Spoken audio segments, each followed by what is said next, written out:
welcome to the Infinity Bros podcast, the only podcast that is perfectly balanced as all things should be. I am your host, Max Mosier, here, grateful that you're listening, wherever you're listening, however you're listening. Thank you for making us part of your week. You can check us out on the infinitybros.com, Facebook, Instagram, and Twitter. We're going to plug a couple other things later, but for now, just wanted to welcome you to our show and our little connected universe. We've got a jam-packed episode today. We've got some great guests. We've got some other bros here. So let me introduce those individuals to you. First of all, it is Infinity Bro Mark Jones. Mark, how are you? I'm doing great. Glad to be back for the Infinity Bros universe. As you know, I am Mephisto's advocate and also the advocate for the Captain America John Walker. Glad to be back. Gosh. This is never going to end, is it? It's not. I don't think it's will. not. It's if it doesn't end after this episode, when can it end? That's a real question I have. Hey, if they don't kill Captain America next episode, it'll never end. Captain America. Well, technically, he's not Captain America anymore, so whatever, bro. Infinity Bro Isaac is here. Isaac, how are you doing? I'm doing great. I'm ready to hear all of Mark's conspiracies for the last episode of the Falcon and Winter Soldier. Yeah, Mark wasn't here last week. Kind of a bummer for those that come back to the show looking to hear some wonky kitty wumpus theories. Mark is filled to the brim with them. I'm sure he'll have something crazy he'll say that I'll go, you know what, Mark, that just might work. It just might work. But we're not alone today. We have two other guests from Jeek Nation. They're dear friends of the show. You heard one of them before. It's Matt. Matt, how you doing, buddy? Doing great. Glad to be back, Max. Dude, it's like it feels like it's been forever since you've been on, and I can't tell you how much I love having you back. Oh, I'm touched. Thank you. You can pay me on the side. We have an ad in this episode, and you can give me another set of money if you'd like. You can be our other ad. I'll cash app you. I got you, dog. This is the Matt Williams ad. This is a great guy. Another set of money. That was the best way to describe that, I think. Love it. Love it. This is the set of money that you set aside. But we gave you specific instructions, Matt, to not come back unless you brought your co-host with you, who is also a dear friend of our universe, David. David, how you doing, buddy? I'm good. Excited to be here. I was a little jealous last time you guys did it without me. So I am very excited to be here this time to join in the Infinity Bros conversation. Dude, I got to be on your guys' show. Gosh, man, that was a while ago now that I think. It's got to be, what, 6 to 8 months ago? Like 6 months ago, yeah. Yeah, man. It was like October. Oh, my Lanta. Wow, yeah, it was. Fun time. We had a blast. We did. Such a fun time. Check out these guys at Jeek Nation. Their podcast is phenomenal. Chef's kiss. But also, I cannot highly recommend their Facebook group that the entire Infinity Bros universe is part of. And we use our Discord pretty well, I think. But if there's a group we don't use that we're hanging out in a lot, aside from Discord, it is the Jeek Nation Facebook group that is just absolutely spitting fires when it comes to memes. This is true. There are some fire memes. We pride ourselves on memes. It's impressive. Your memes get shared so much in our group chats, it's wild. Yeah, there's times where I'm like, do I need to share this to the group? Because everyone in the group's already a part of Jeek Nation. We appreciate you all, every one of the Infinity Bros in Jeek Nation group. You guys make it bigger and better, and we love you for it. I also love how you guys rated the Jeek Nation community all at once. That was awesome. pretty great. We're here now. It's like, hey, let's welcome all our new members. The And it's like, Infinity Bros. hey, We well, kicked all the door Infinity in. Bros. We waved, we shook hands, we signed babies. Well, see, they were We were slick there. with it. They had Max in first for a couple weeks, and Yeah, he infiltrated. He was the silent Right. assassin. and then they're like, just all right, came in, everybody. he ran All in. the Intel. Infinity Bros were going to make their intro into the Jeek Nation community. Or he was like, is it worth rating? Do we even want to join this yeah, group? and Max I did don't some know. scouting. He said it was good, so we all joined. Mark heard pro wrestling, and he was in, so it was all good. It's all true. Oh gosh, yes. Mark, when Matt, it was Mark, Matt, and I on the episode you came on a couple episodes ago, Matt, and Mark he goes, So when I leave this podcast and start one with Matt, how mad are you going to be at me? Mark finally has an outlet to talk about wrestling with people because basically, like, Zane's like in on it a little bit, and Robbie is like on the very, very edge of it, but the rest of us are like, nah. You finally have somebody to share your interests with, Mark. I'm happy for you. As I said, we have an ad. Isaac, I'm so excited. I get to read my first ad as a host. Yeah. I'm so pumped about this. It's a great guys. transition into that ad, just straight up like It's we smooth. have I an had no ad. transition. I was thinking about doing a transition, so I'm going to start with the Chronicles of Narnia reference here. But I was thinking about making a Mr. Tumnus thing, but it was just too awkward given the circumstances, and I knew that Mark would just humiliate me if I did. So I just kind of, self-deprecation, bring it up on myself before Mark can bring it on me. But as geeks, we don't argue about whether Chronicles of Narnia is better than The Lord of the Rings or why Mr. Tumnus and Gandalf would be best of friends, although Mark would like to. If I picked either side, he would just pick the opposite one to fight with me. That's fair. But instead, as geeks, we delve into the depths of our fandoms because they have shaped so much of who we are. Shouldn't the same be about our faith? Thy Geekdom Come is a devotional series for Christian geeks who don't like devotionals, but who want a devotional that will go in depth into both our lives as geeks and our faith. Thy Geekdom Come Volume 2 and a 5-day version is now available, and you can click the exclusive Infinity Bros link. That's right, people. They trust us with an exclusive link. It's like trusting us with Captain's America's shield. Apparently anybody will do it these days. geekdevo.com/infinity. Go check it out. You don't have to type that into your browser. It is in the show notes right now. Or if you're listening on the computer, just copy and paste that. Make sure you go check this out. This is a sweet thing, Isaac. I'm pretty pumped about this devotional, man. Yeah, it is a really cool thing. And if you guys are looking for more info, you can go to our blog on theinfinitybros.com. I got an exclusive look at one of the devotional pages in the book. You can check that out, and you can kind of see what that book is all about. So it's pretty sweet. I would definitely recommend and checking it out at least. And then you can get a free 5-day version if you check out that link. So even if you don't want to spend the money on the book, you can get the free 5-day version, and then you can keep listening because we're going to have a giveaway at the end of this episode. So, yeah, you definitely want to be engaged in the giveaway. Make sure you listen to the end. You'll want to be a part of that. And if you just want to care about your faith for 5 days, there you go. It's a 5-day devotional. And then after that, if you want to blow it off, go for it. It's your faith, and it's you and God. You do your thing, okay? I'm kidding. Be in the word, people. Mark, how do you rate that first ad? How do you feel about that for me? Well, pre-show you gave so much hype that you treat yourself as a good transitional person. So I'm going to knock you points there. So out of 6, I'm probably going to have to give you a 4.9 out of 6. Scott Higa is going to be upset. He doesn't like decimals when we do it, but here we are. Podcast. It is the Infinity Bros podcast. And for that, we thank you. I think everybody listening is thankful for poor that. Scotty Higo. Do you guys have a unique rating system on Jeek Nation? We do not. I'm trying to come up with one that makes sense, but I haven't yet. We spend so much time down the rabbit hole. That's it's just true. not worth it for us. I mean, if you guys want to plug our show, we'll let you use our rating system. How's that sound? No. As long as you say our rating system stays right here. Thank you very much. We're using the exclusive rating system of the Infinity Bros podcast. Then you can use the rating system. How's that sound? We have a Falcon Wakandan box that says exclusive Infinity Bros rating system that only gets opened when you're on this show. Yeah, unless they cannot cut use one of our hands off and get into the box. Yeah, Bucky had to call in a favor to make it happen. We're not giving it away that easily to Jeek Nation, okay? Jeez. I mean, we could break your arm and just take it. Oh, well. How John Walker of you.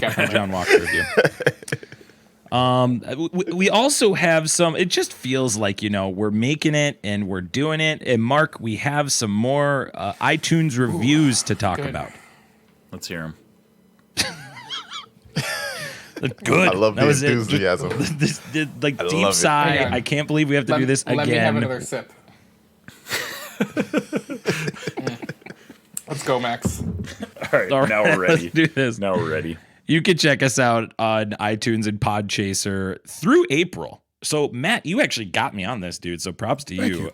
You can actually leave a review for Jeek Nation or the Infinity Bros, for every review you leave on Podchaser for as many podcasts as you listen to, they're going to donate 25 cents to Meals on Wheels. If the podcast you review comments on it, which we've committed to doing, it's an additional 50 cents. So 75-cent donation.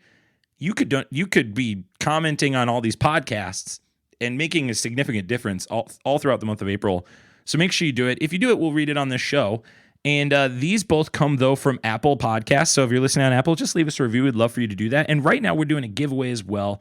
For every review we get in the next month and a half, up to 100, we're going to enter you in a drawing to potentially win an Infinity Gauntlet. So you want to make sure that you're engaged in that. Doesn't matter what your review is. We just need to see you sending a review in. And that gauntlet this is first signed one by all of us on the Infinity Bros, buddy. right? Oh, let's in go. our blood. We want them to try to leave a review here, Mark. If they find out that Zane touched the gauntlet, they're not going to want to come. Good point.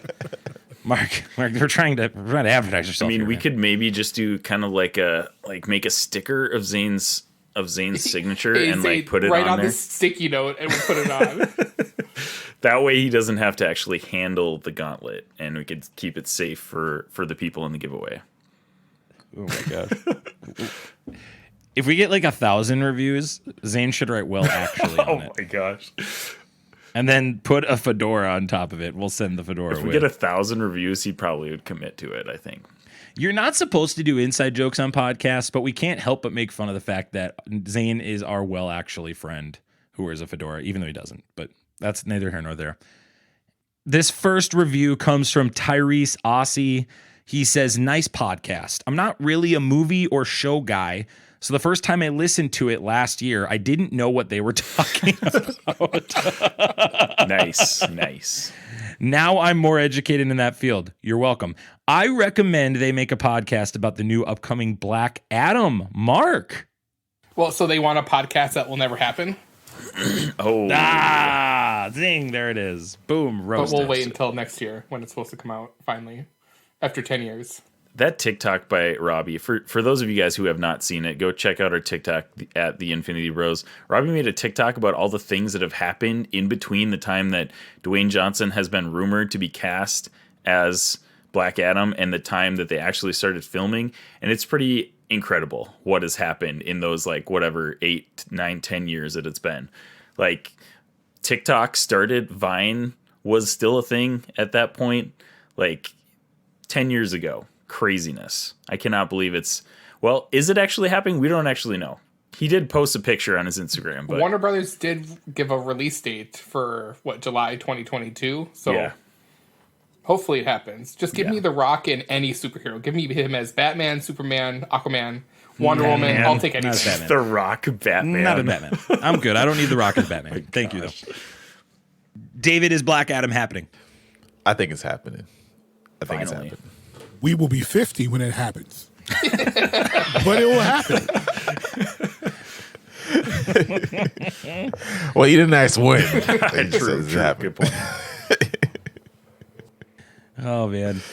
We got one more review I want to read. This one. Thank you, Tyrese. We appreciate you leaving that review. It was very sweet of you.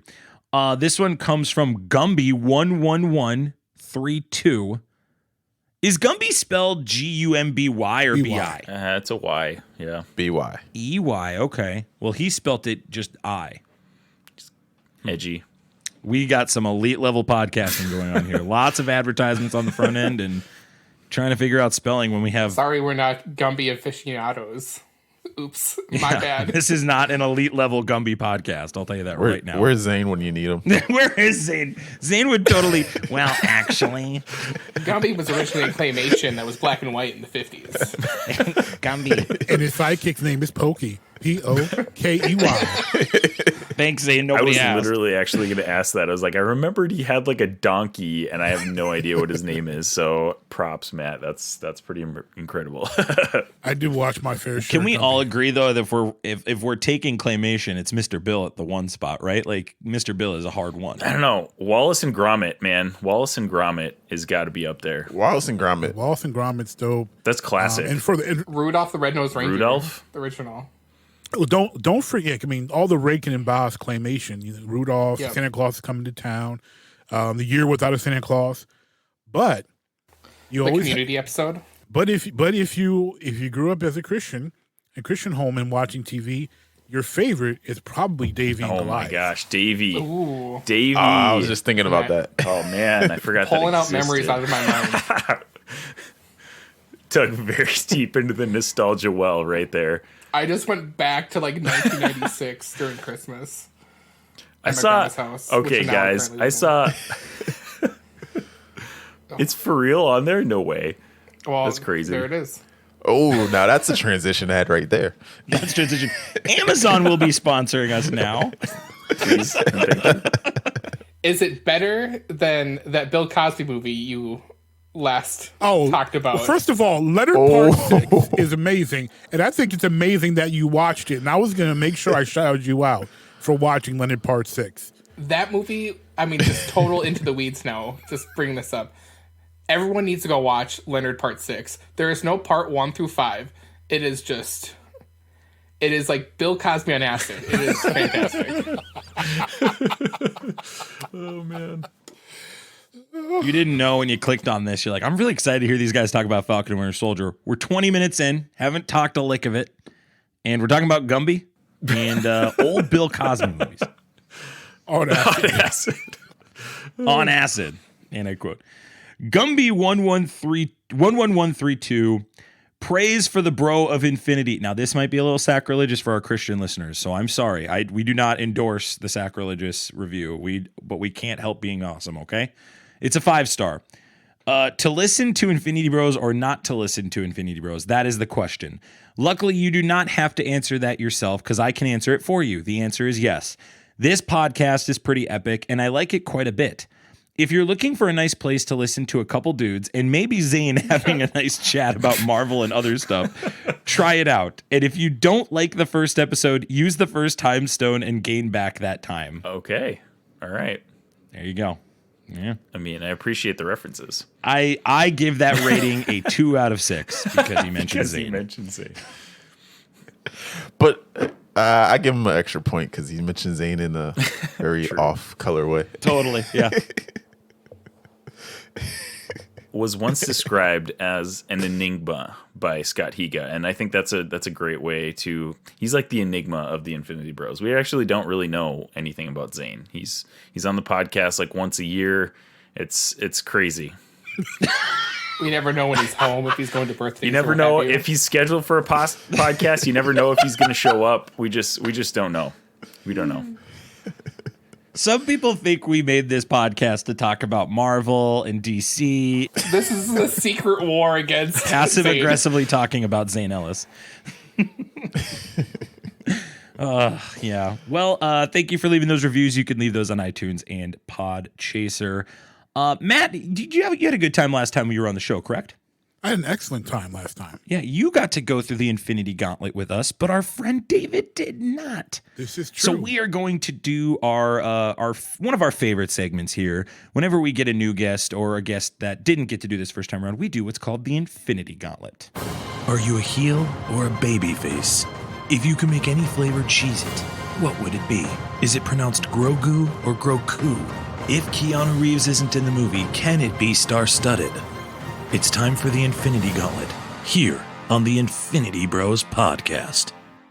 So every episode we have a new guest on. We do what's called the Infinity Gauntlet. It's a way for you to get to know our guests and, maybe try them on, see how you feel about them. So, because we really want you to go check out their podcast too, people. We really do. So we want to make sure that you get to know David a little bit. So we have collected questions from the entire Infinity Bros, all 6 of them chipped in this time around. And we're going to start with Isaac. Isaac, go ahead and ask your question of David. All right, so my Infinity Gauntlet question is, if you were forced to switch lives with anybody that is currently living right now, who would it be and why? If I had to switch lives with someone that's currently living, I think it would be. I'm gonna go with Elon Musk. Ooh, And just because I read his it wasn't an autobiography, it was his biography, and he's a smart guy, self-taught, Apparently you're a smart guy because you're super rich. And he's he's got all these cool tech companies and stuff. So why not? I mean, the guy literally is like, I have a dumb idea. You know what? Let's do it. Why not? Yeah.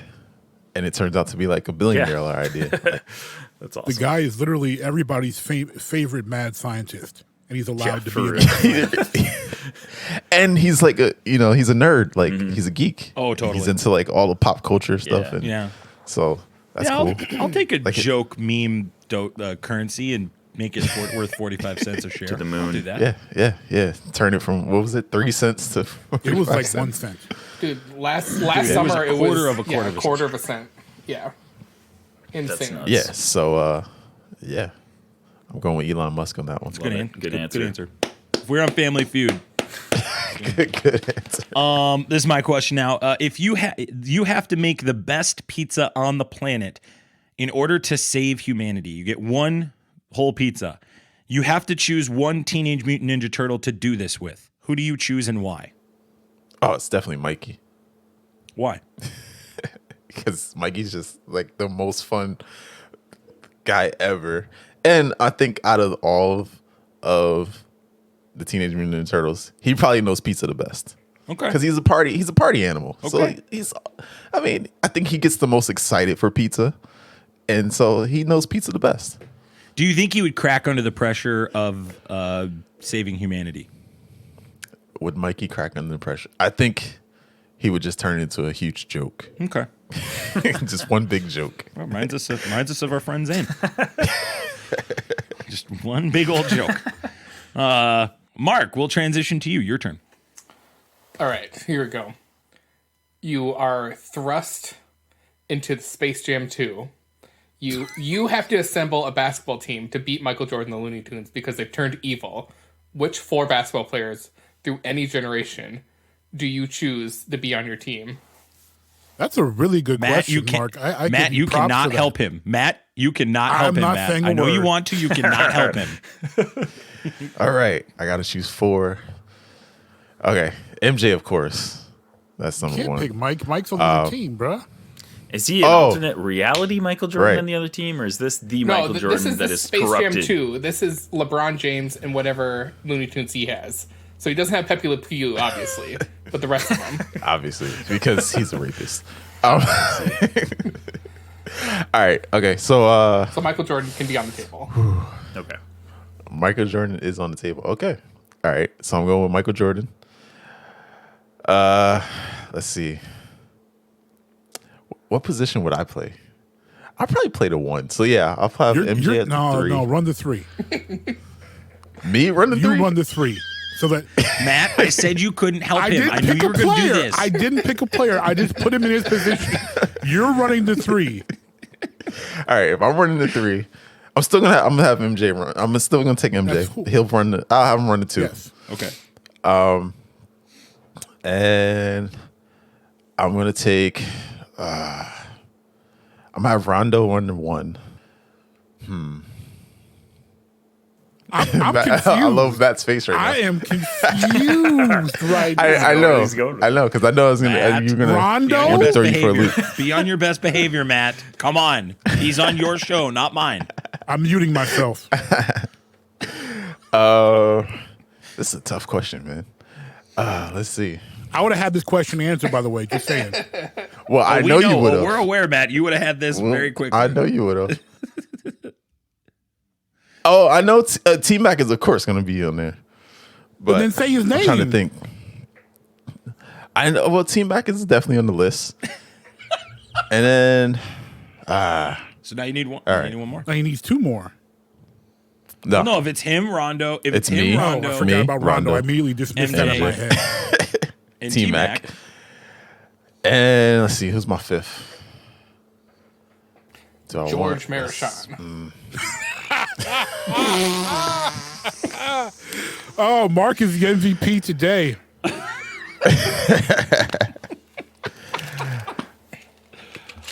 I'm gonna go with. We ain't never getting to the This is Falcon tough. Winter Soldier the way this is going. Hey, This is we're gonna be going to tough. get to it when we get to it, okay? We'll get there when If we this happens get to be there. a Stop 3-hour asking when broadcast, we'll arrive. so be it. All right, I'm gonna go with. I'm gonna go with Kareem. I am literally shocked how I know you are. You, the Orlando I know you Magic are. fan, did not say Shaq or Penny. I thought about Shaq, and then I changed my mind. I respect the Kareem pick, though. I was gonna go with Shaq, and then I decided to go with Kareem. He's got MJ. Nobody else needs to take the ball. It really doesn't matter. MJ's been in right? this world before. He knows what's up. MJ's been there. He's fine with MJ. He knows how to beat the Looney Tunes. He's experienced. He knows their weaknesses because he's already played and with he's them. got the secret stuff. Yeah, you're right. He'll have it figured He's out. got the secret stuff, and then of course Bill Murray will show up. So Oh gosh, yeah. God Rondo bless. will get hurt, and then Bless Murray will Bill show up. Murray. God bless him. yeah, and then Bill Murray will take over. Oh man. I know we said it last week, but I'll say it again. Larry, you're not white. You're clear. Best line in the movie. It's so good. Oh man. Yeah, All right, here we go. Bill Murray had all the best lines in the He movie. did. And I guarantee you, like great half of addition them to weren't that even movie. written down. He just said them. Nah, I'm sure they were all improv. He probably just said them. Robbie asks, "You are the." Well, it's a statement into a question. Excuse me. You are the captain of a pirate ship. What is your pirate name and how did you get it? I'm gonna go with Captain Smiley. Captain Smiley. All right. Go on. And Go on. I got that one because people say I always smile. I'm always smiling. Yes. Even in the most awkward situations, I get like a nervous smile. So like, yeah. Okay. I found Jared. Never mind. Okay. You have to pick 3 characters from the last movie you watched to help you fight Thanos. Who do you pick and would you win? Okay, so the last movie I watched was Justice League, Snyder okay. Cut. So Okay. We've Now got it's a chance. interesting. Now it's interesting. I actually have a chance. How many characters does it get? 3? You get 3. All right. I'm going with Flash because that's my favorite DC character of all time. I mean, Batman because, well, Batman. And Darkseid because, I mean, We're flipping he's the script. pretty There much, we go. you know, Very nice. he's pretty much the DC Thanos anyway. Yeah, so that's why not? wise. I like it. I like it. Zane says, he asked, if you had to describe yourself using a piece of gym equipment, what would it be and why? Zane's just asking the Zane- tough questions. Yeah, Zane's out here out of left field. I just was like, excuse Gym me? equipment? Okay. This is such a Zane question to ask. Love it. Oh, by the way, I can hear the people like, when are we getting to Falcon and the Winter Soldier? You know what? You just go ahead and go ahead. You just click the little dial and you go ahead. Okay, we'll get there when we get there, Matt. I don't know. Kettlebell. I don't know. Kettlebell. Yeah, you know what? We don't want to know why. Zane's questions suck. Zane's questions suck. And as a special bonus question, we have asked Matt. Matt, what is your question you'd like to ask of your co-host? My question is, why Rondo? That's the Rondo? You could have picked any point guard in history. You could have picked Magic. You could have picked your boy Penny. Or you could have John picked. Stockton. You could have picked Because I wanted it to be. I wanted it to be a little bit of a challenge. The whole right? point is to save the universe. Forget challenge. Yeah, but you know, I mean, You can't make it. you gotta have some fun with it You too, gonna right? pick Rondo? Yeah, it can't be too easy. Don't pick Rondo. You Like- could have picked Steve Oh. Nash. Why would it be so easy? I wouldn't want it to. You be could have that picked easy. Nash for no. Saving the defense. world's not supposed to be easy. Well, okay, if he Rondo. wants Bill Murray to be on the court, someone's got to get hurt, and it's going to be Rondo. So it makes sense. See, Mark. See, go. Mark sees me playing the long game. See, Yeah. just like we talked Always. about, The long playing con. the long It's the game. long con. It's all about the long game. That is the Infinity Gauntlet, and I think we've had one of the best moments ever. And I don't have a question, but why Rondo? That's pretty doggone good. Again, make sure you check out these guys, Jeek Nation. Okay, check our show notes. Go follow them on Facebook. They're fantastic. These guys. This is just tip of the iceberg. These guys are hilarious. Let's talk about Falcon and the Winter Soldier. The reason you are here, episode 5. We're going to start with our non-spoiler review. We're going to give a quick rating with broad strokes of what we thought about the episode without spoiling it. And then if you haven't watched it yet, you'll have a chance to go watch it. Come back, you'll hear the spoiler part right after that. But before we get into that, we want to make sure that you're familiar with our rating system and how we rate things here. So we're going to go ahead and put that bumper right here. Here on the Infinity Bros podcast, everything is ranked from a 0 to 6 point scale. 0 meaning horrible, and 6 meaning absolutely excellent. If all of the Infinity Bros rank something a 6, it gets an infinity step. All right, we're going to start with our guests first. Matt, what is your rating of Falcon and the Winter Soldier episode 5? Wow, you know, after watching it 4 or 5 times today, it was so bad that I had to give it a 6 out of 6. Very good. That bad. That bad. It was, you know, That rough, bad. dude. It's rough. and there was only Anything you'd wanna- there was any- only great storytelling, great acting, great setups for future payoffs with mixed in with good payoffs. You know, it was terrible. So I have to give it a 6 out of 6. The sarcasm is dense this episode. If you hear that sound, it's the sound of our advertisement being pulled from. Oh, no. What you did, man? I'm just kidding. I quit my job for this advertisement. We didn't mean it. They'll listen. They'll do their devos more than 5 days. David, what is your non-spoiler review of Falcon and the Winter Soldier episode 5? I gotta go with. I was thinking it over because I knew we were gonna talk about it. I'm gonna go with a 5 out of 6. Going with 5 out of 6. Great storytelling, but there are some things that I felt were lacking that we will get into in the spoiler portion. I suppose. That's okay. We'll go to Infinity Bro Isaac. I would rate this episode of The Falcon and the Winter Soldier a 5.5 out of 6. Episode 4 was a 6 out of 6. They in the analogy of this show is a gun, they shot the gun in episode 4. The gun is smoking at the end and the beginning of episode 5. They're reloading the gun to shoot again in episode 6, in episode 5.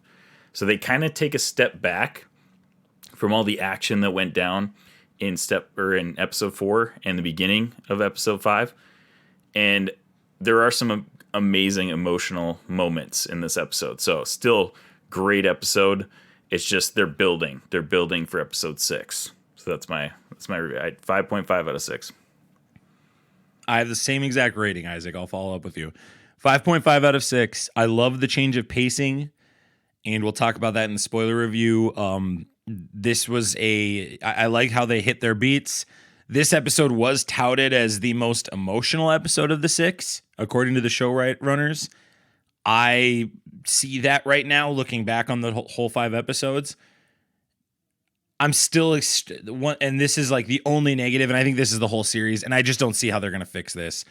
The Flag Smashers are a huge disappointment right now, and this lack of a strong villain other than John Walker is really hurting that part of the show. However, everything else is dynamite, and we're going to talk about it, and I loved a lot of things in this episode. And I've had some feedback about how they're telling stories in this that I think they're addressing in these episodes that I'm like, man, they're doing a great job. So 5.5 out of 6 is my rating. Mark.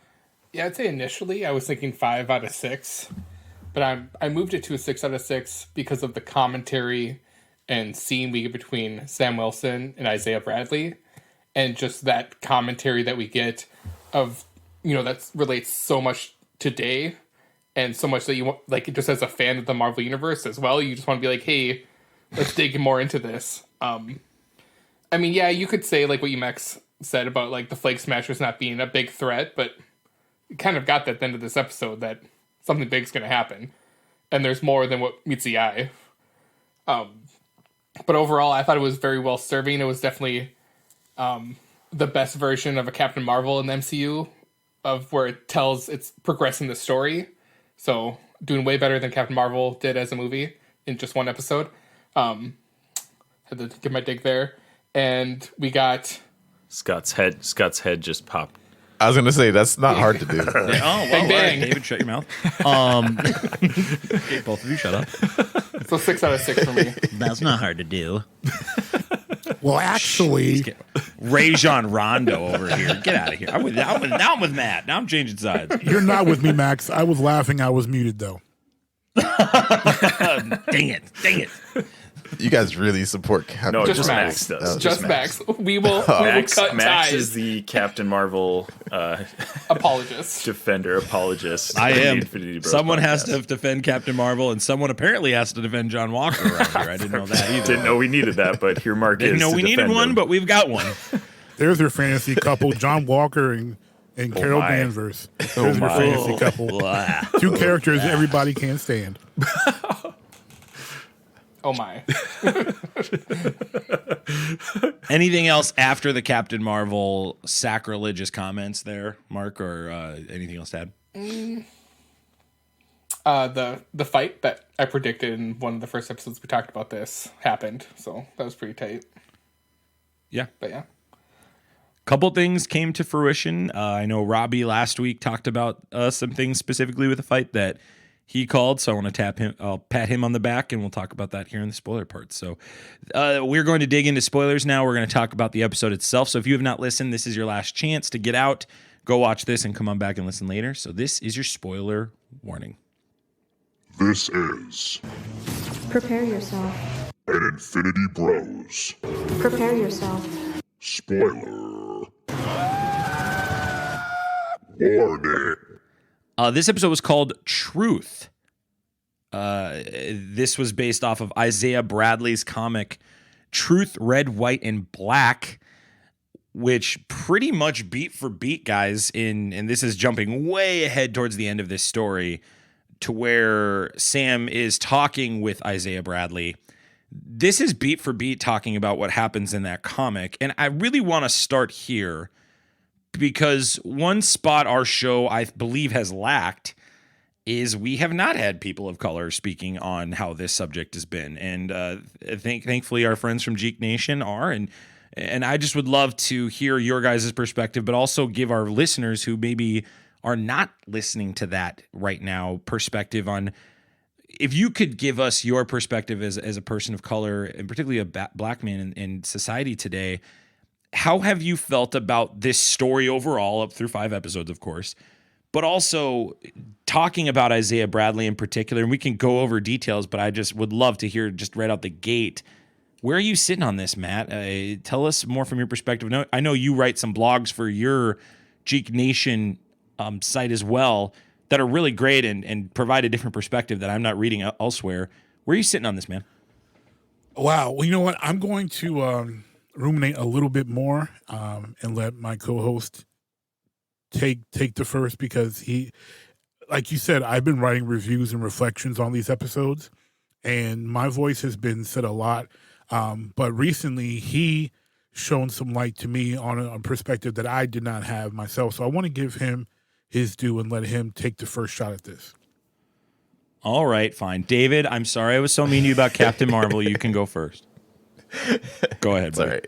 It's all right. We all know Captain Marvel was terrible. All right, Anyway, I'm gonna let it go. I'm gonna let it go. I'm gonna let it go. I still like you. I'll let it go. All right, go ahead, buddy. No, yeah. So these last 5 episodes have hit on so many different, just different areas that affected me personally. So, Matt and I have talked about recently on one of his blogs that he posted about PTSD and working through that trauma and how that connects with Bucky. And so as someone who's been through that and been through counseling and things like that, just seeing Bucky's journey trying to make amends and come out of that trauma and just be a better person, really. I like the angle that they showed, and it's interesting that if you haven't lived it, you can see it in a different light. You can see it as being negligent or selfish or just downright flippant at times. But it's really just, it's a mirror into like what he's going through internally. I think they do a really good job of that. If you've been through it, you kind of know what I'm talking about. It's kind of hard to put into words, but I think they do a great job of that. And then, it's, of course, on the racial issues, there was a lot of subtleties that I liked in the first few episodes. The bank scene, everyone's talked about. ad nauseum probably at this point, which it was good to hear and see that it wasn't lost on people. People didn't miss that. Because you could have missed it if you weren't really paying attention. So it was good that like they brought it to your attention, but it wasn't like hitting you over the head with it. That, you know, this is what people of color go through every day. You know, even if you are the Falcon, even if you know, and you have those extenuating circumstances of being gone for the last 5 years, you're still looked at as less than for whatever reason. This particular episode was just heavy on emotions for a lot of reasons. One, with everything that's happened recently in the last week. Just, you know, as a black man in America, again, I'm just kind of reliving all of that kind of trauma of how black people of color are being treated and looked at. And there's always an alternative excuse you're always looked at. Even when you're the hero, you're looked at as the villain. Like Isaiah talked about, you know, he tried to do something good and they locked him up for it because they wanted to cover up the story and different things like that. And you know, I was thinking about the lieutenant that was his story just came out and he was pulled over by police, you know, Army lieutenant. And just the way he was treated. And it reminded me so much of Isaiah Bradley's story of just like, here's this, you know, veteran, this hero, war hero, serving his country. And he's still looked at as something other than that because of the color of his skin, basically. So yeah, this is getting way heavier than I expected to get. But yeah, it's good to see it being brought to light in a way that's not overly aggressive, because I see that a lot of people they push back on that, but when it's kind of subtle and it's just, you know, just under the surface, people are a little bit more receptive to kind of listen and see your point of view, or kind of see, you know, our experience, I guess, is what I'm looking for. Yeah, well said. And I think too, I echo, at least from my perspective, obviously it's not the same perspective, I have really appreciated them inserting Isaiah Bradley into this story. And I absolutely tip my hat to them. I can't believe they did it. I cannot believe the unfortunate timing of the events of this week, as you said, David. It's mind-blowing to me, like how just the timing of this works. Matt, what are your thoughts on this?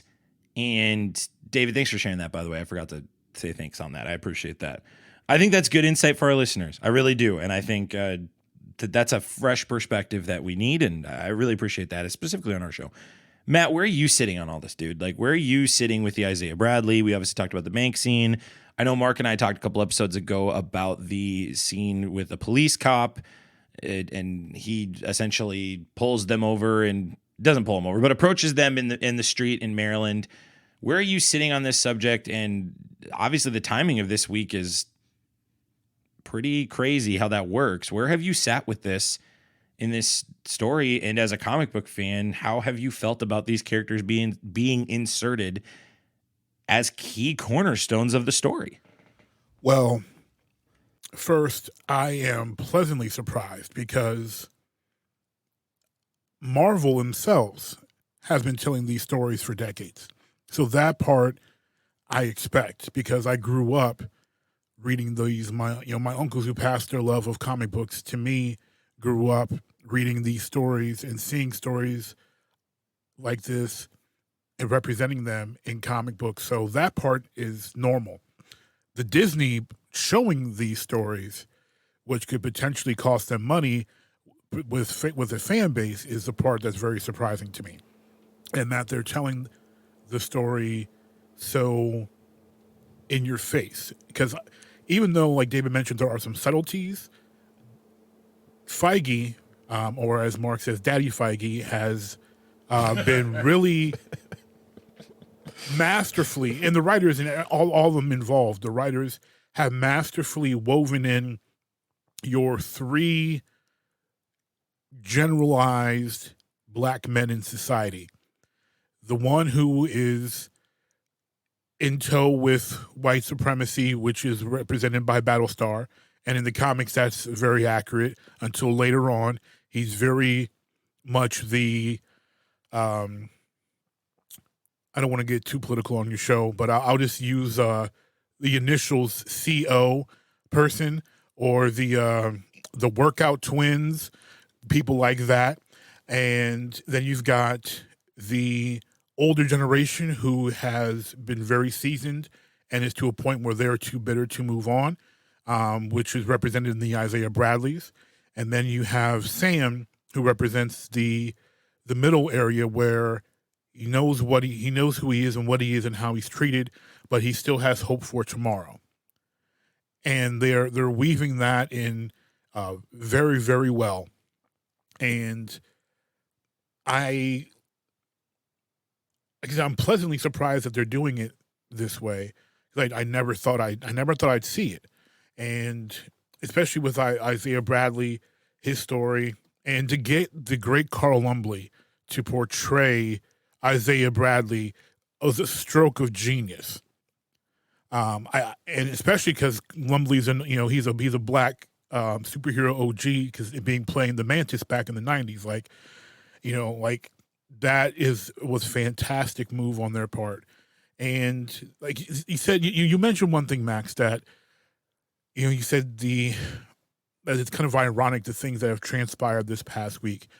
It was very ironic. Yeah, but I would counter that it is not ironic, because David and I can attest that this is every day for us as black men. It's just not, and it has been for 400 years. And it's becoming more and more comes to light.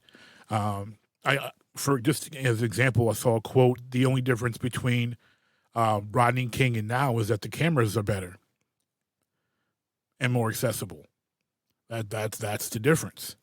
So this is, it's tough, because we've had so much from the past couple months that has come to light this week, especially involving traffic stops, and they portrayed a traffic stop that's very typical. The one that they showed reminds me of the one Stephen A. Smith talked about when he got pulled over, and they were harassing him until one cop was like, "Yo, that's Stephen A. Smith," and then all of a sudden it was, "Hey, Mr. Smith, I'm sorry about that. I didn't realize it was you." And that unfortunately happens often. So I'm really proud of Marvel not being afraid of being labeled and blasted as as woke and this and that. They're telling the story very balanced, which all you Infinity Bros should appreciate. That there is great balance in between the different types of black people, and that we're not a monolith, and that you will have people on different sides of the spectrum. And also the inclusion of Sarah and her aspect on this. I think the conversation with Carly Morgenthau was very appropriate, and gave a black woman's perspective on what's going on in her country and how she felt about Carly's struggle. So it's extremely well done, and the conversations that Sam had with Isaiah, with Bucky as well, in this episode were fantastic. He's had, they have played up the trauma counselor part of Sam so well throughout this series. And the conversations he's had, the conversation with Carly, all the conversations he's had are absolutely fantastic. The most well-rounded person in this show by a mile is Sam Wilson. Oh, yeah. And I've loved how they've portrayed that. And I feel like that has been not appreciated enough in the mainstream media and the mainstream other podcasts, YouTube reviewers, et cetera, I just don't hear that. And I feel like we've talked more on that on our podcast than other people have on this. And every step of the way, Sam is the person that people are looking to. And there is expectation set on him, like with Isaiah Bradley, in the particular with the communication of there will never be a black Captain America. And I'm like, dude, and then he goes right into a training montage. I'm like, it's just like so cool. And I have been very impressed with that as well. And I don't know how Marvel does it. There's no crystal ball, right? They don't know this stuff is going to happen. No. Oh, maybe. But they continue. Disney has a lot of money, Bill. You're saying they're the Simpsons? Is that what you're saying? I'm saying You're they're implying more they're the powerful Simpsons than now? the Simpsons. Well, they do own the Simpsons, so technically Mark is correct. There you go. The Simpsons Well, is their crystal ball. actually, You're right. The Simpsons, they call Matt groaning and then they figure out what's coming. No, with Winter Soldier and Snowden, and I would argue with Infinity War and Endgame with this pandemic. And just there have been certain beats seen that have paralleled real life a little more clearly than I think the audience was anticipating. And obviously you said that's a reality for people of color, but from Marvel's perspective and Disney's perspective, the audience is not aware of that. And so I agree. The showrunners and Feige, it was a very calculated move. I do believe it wasn't I don't know if it was as risky as you thought, Matt. I think people were ready for it. I think the character development, and I think, maybe not politically, but I'm thinking the audience itself was ready for it, maybe is what I would say. I was ready to talk about. I was ready to hear it. I felt like they had earned everything they said, whether I agreed or disagreed. I feel like they have earned the right to say it, and I feel like Sam Wilson has earned the right to say that to me. Yeah, I was actually surprised at some of the things that they wrote into the conversation with Isaiah Bradley. Like when he came in and Sam was getting ready to take out the shield, and he's like, "Those stars and stripes don't mean anything to me." Yeah. Crazy. And I was just like, wow. Crazy. I did not Yeah. that's like Matt said, that's taking a risk, because we know we know how The thing is, they did it 2 weeks in a row, because what got me more was when Sarah said on the phone, when she says America doesn't care about me, why would I care about its mascot? And that to me was a shot at everybody who made a fuss about the national anthem and Colin Kaepernick. So they not only said it, they said it 2 weeks in a row. Yeah, which is risky. Very. That part I think is risky. I think that's where the risk came in. Those conversations.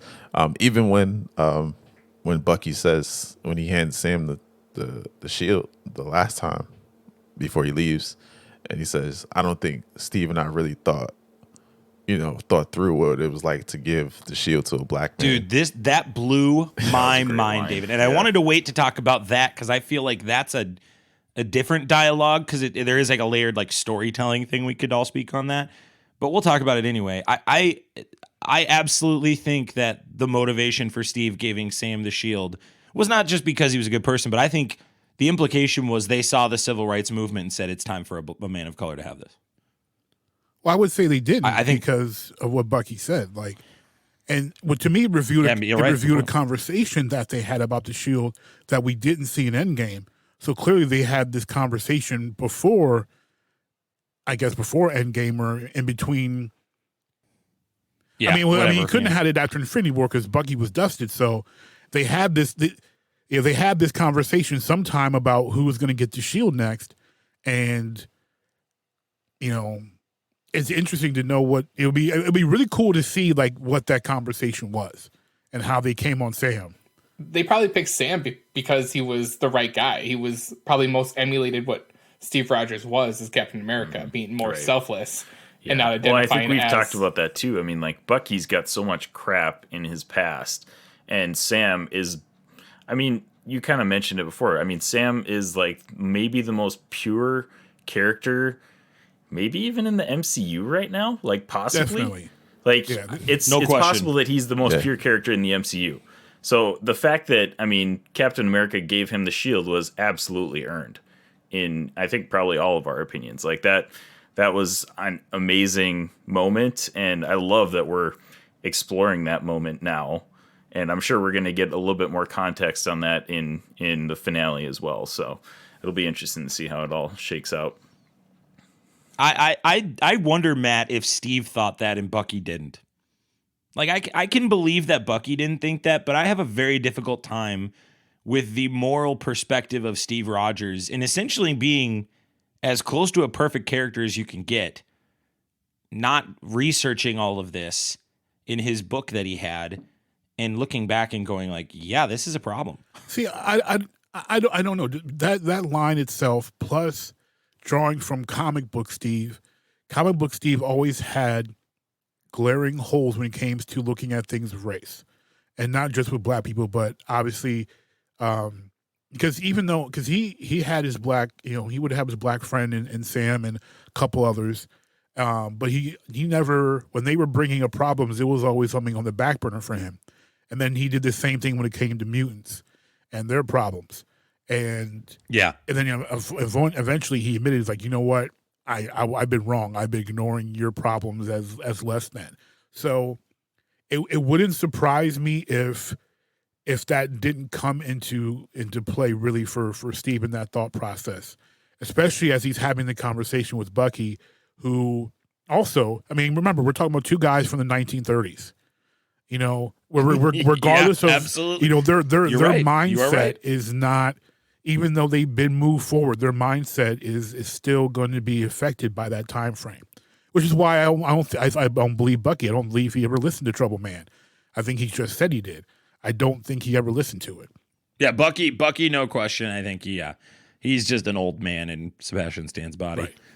Grumpy old man. Before we kind of dive into the rest of this, thank you again, guys, for your perspective. I really appreciate that. Mark, Isaac, anything to add onto it before I ask some more storytelling questions about this and we get back to the story itself? And I would just want to articulate before we talk about that this week has been a really crummy week. It hurt my heart. And going back to what you guys were saying about just shocking things that you wouldn't think Disney would put out there into the ether. When Isaiah Bradley says, a black man can't be Captain America, that hurt me. I was like, no, Sam's got to be Captain America. You can't tell me Sam can't be Captain America. David, when he says that line, is the line after, and no self-respecting black man would take it. What were you thinking at that point? Because that was the big line for me. But the second part of that line, right?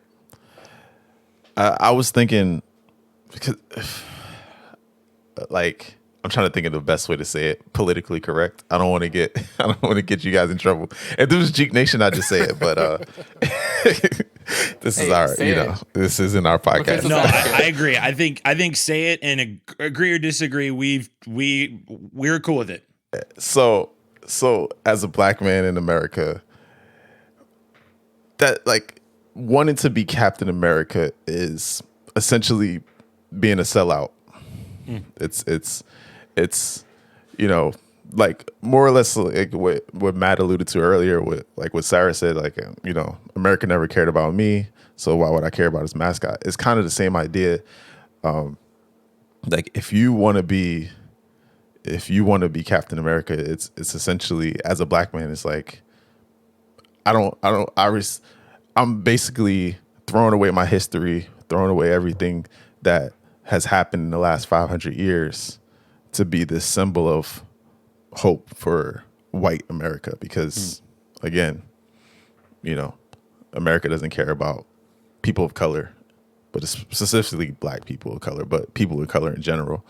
And so, that was the first thing that came to my mind was he's kind of right. If I wanted to be Captain America, I'm essentially throwing away my history, throwing away everything that makes me a black man to aspire to be, a token, basically. That's where you were going with it? Matt, what's your response to this, Matt? I did not think they were going to say that line.